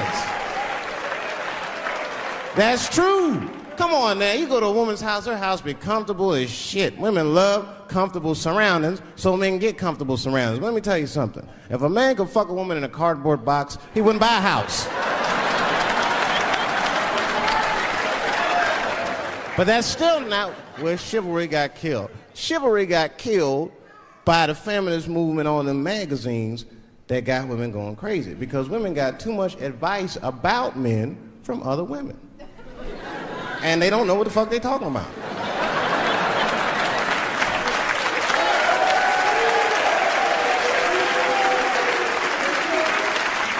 It's true. I see this shit in the magazines. I don't read them, but I be seeing the cover. I be in the grocery store, fellas, you look at one of the magazines, like, what is this? And they say on the cover, 100 Ways to Please Your Man by some lady. Get out of here, man. Come on. Ain't no 100 ways. That list is 4 things long. Just suck his dick, play with his balls, and then fix him a sandwich and don't talk so much.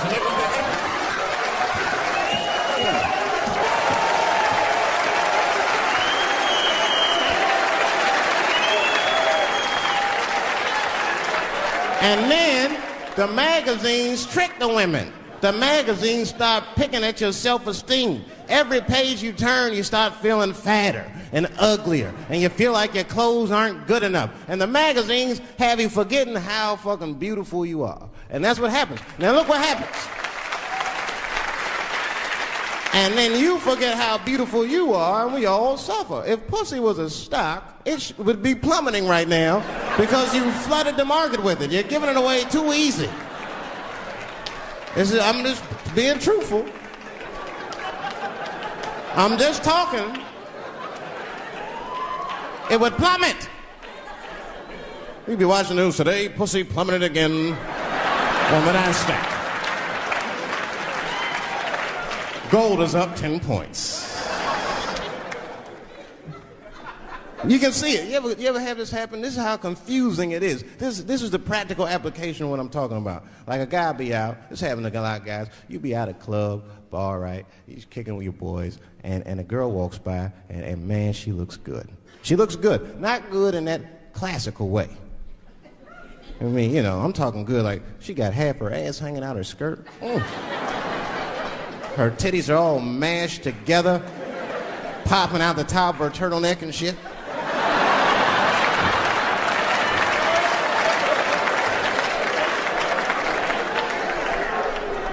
And you with your buddies, right?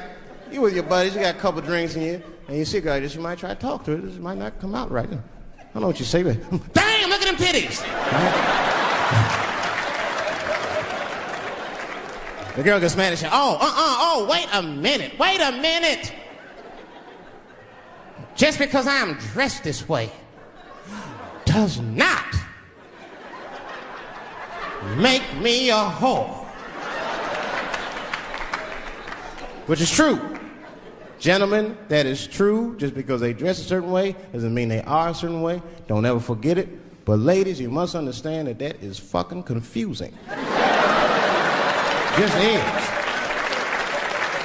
Now that would be like me, Dave Chappelle the comedian, walking around the streets in a cop uniform. Somebody might run up on me. Oh, thank God. Officer, help us. Come on, they're over here. Help us. I'm like, oh, just because I'm dressed this way does not make me a police officer. You understand what I'm saying? It's like, all right, lady, fine. You are not a whore. But you are wearing a whore's uniform, I'll tell you that shit right now. Little misunderstandings can happen. And then men, we misunderstand women a lot. You know, we always undermine their feelings. You can't do that to them. You can't, because, see, feelings are, you see how they're clapping? Feelings are very important to women. They are all important to women. I'm just learning this shit. Everything's based on how they feel. You can hear when they tell stories. You ever hear a man tell a story, it'd be just facts. Who, what, when, where, why. It was me and Bob, we was at Safeway. Then that nigga Bob said this, then I punched that nigga, and then I broke out. That's the story.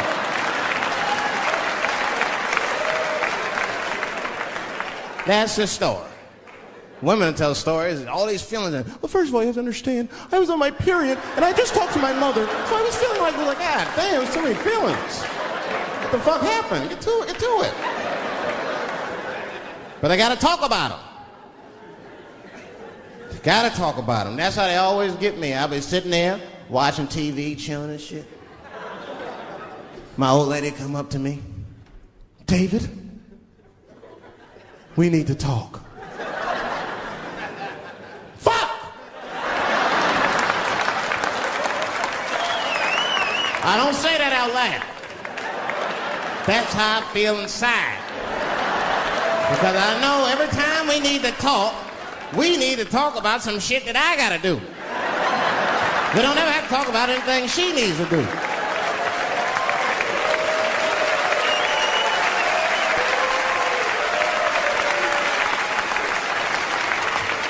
She leaves me defenseless. I have to do what I have to do. David, we need to talk. Nah. Don't do that to me, David. This is serious. Stop talking in that voice. No, see. I gotta do this, see. Ah, see.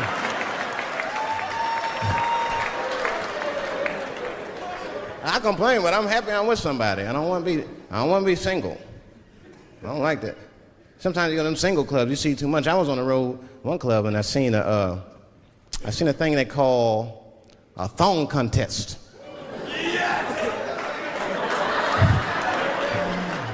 Yeah, I seen a thong contest. Yeah, it's some scandalous shit, all right. I couldn't get over that, man. Because the DJ, I was dancing with a girl, and the DJ said, "Everybody that wants to be in the thong contest, please report to the DJ booth." The girl was like, "Excuse me." They put on that song, "Let me see some thong, thong, thong, thong, thong, thong." Them girls was going off. Some of them pulled their pants down, some of them pulled their skirts up, all of them just shaking their butt. Some of them didn't even have underwear on, they was just fucking shaking their butt. I mean, really, I was fucking disgusted. But I couldn't turn away.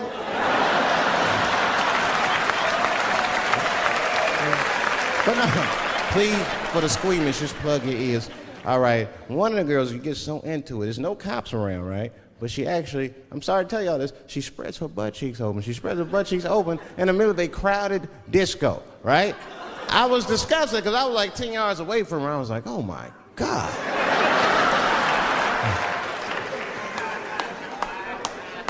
Is that her birth canal? Oh, it gets worse. Good God Almighty, is that a baby? I know that's gross. It's gross, because it was a baby. Oh. It was the same baby from the project. She's like, "I snuck in the club, nigga. I got that weed if you need me."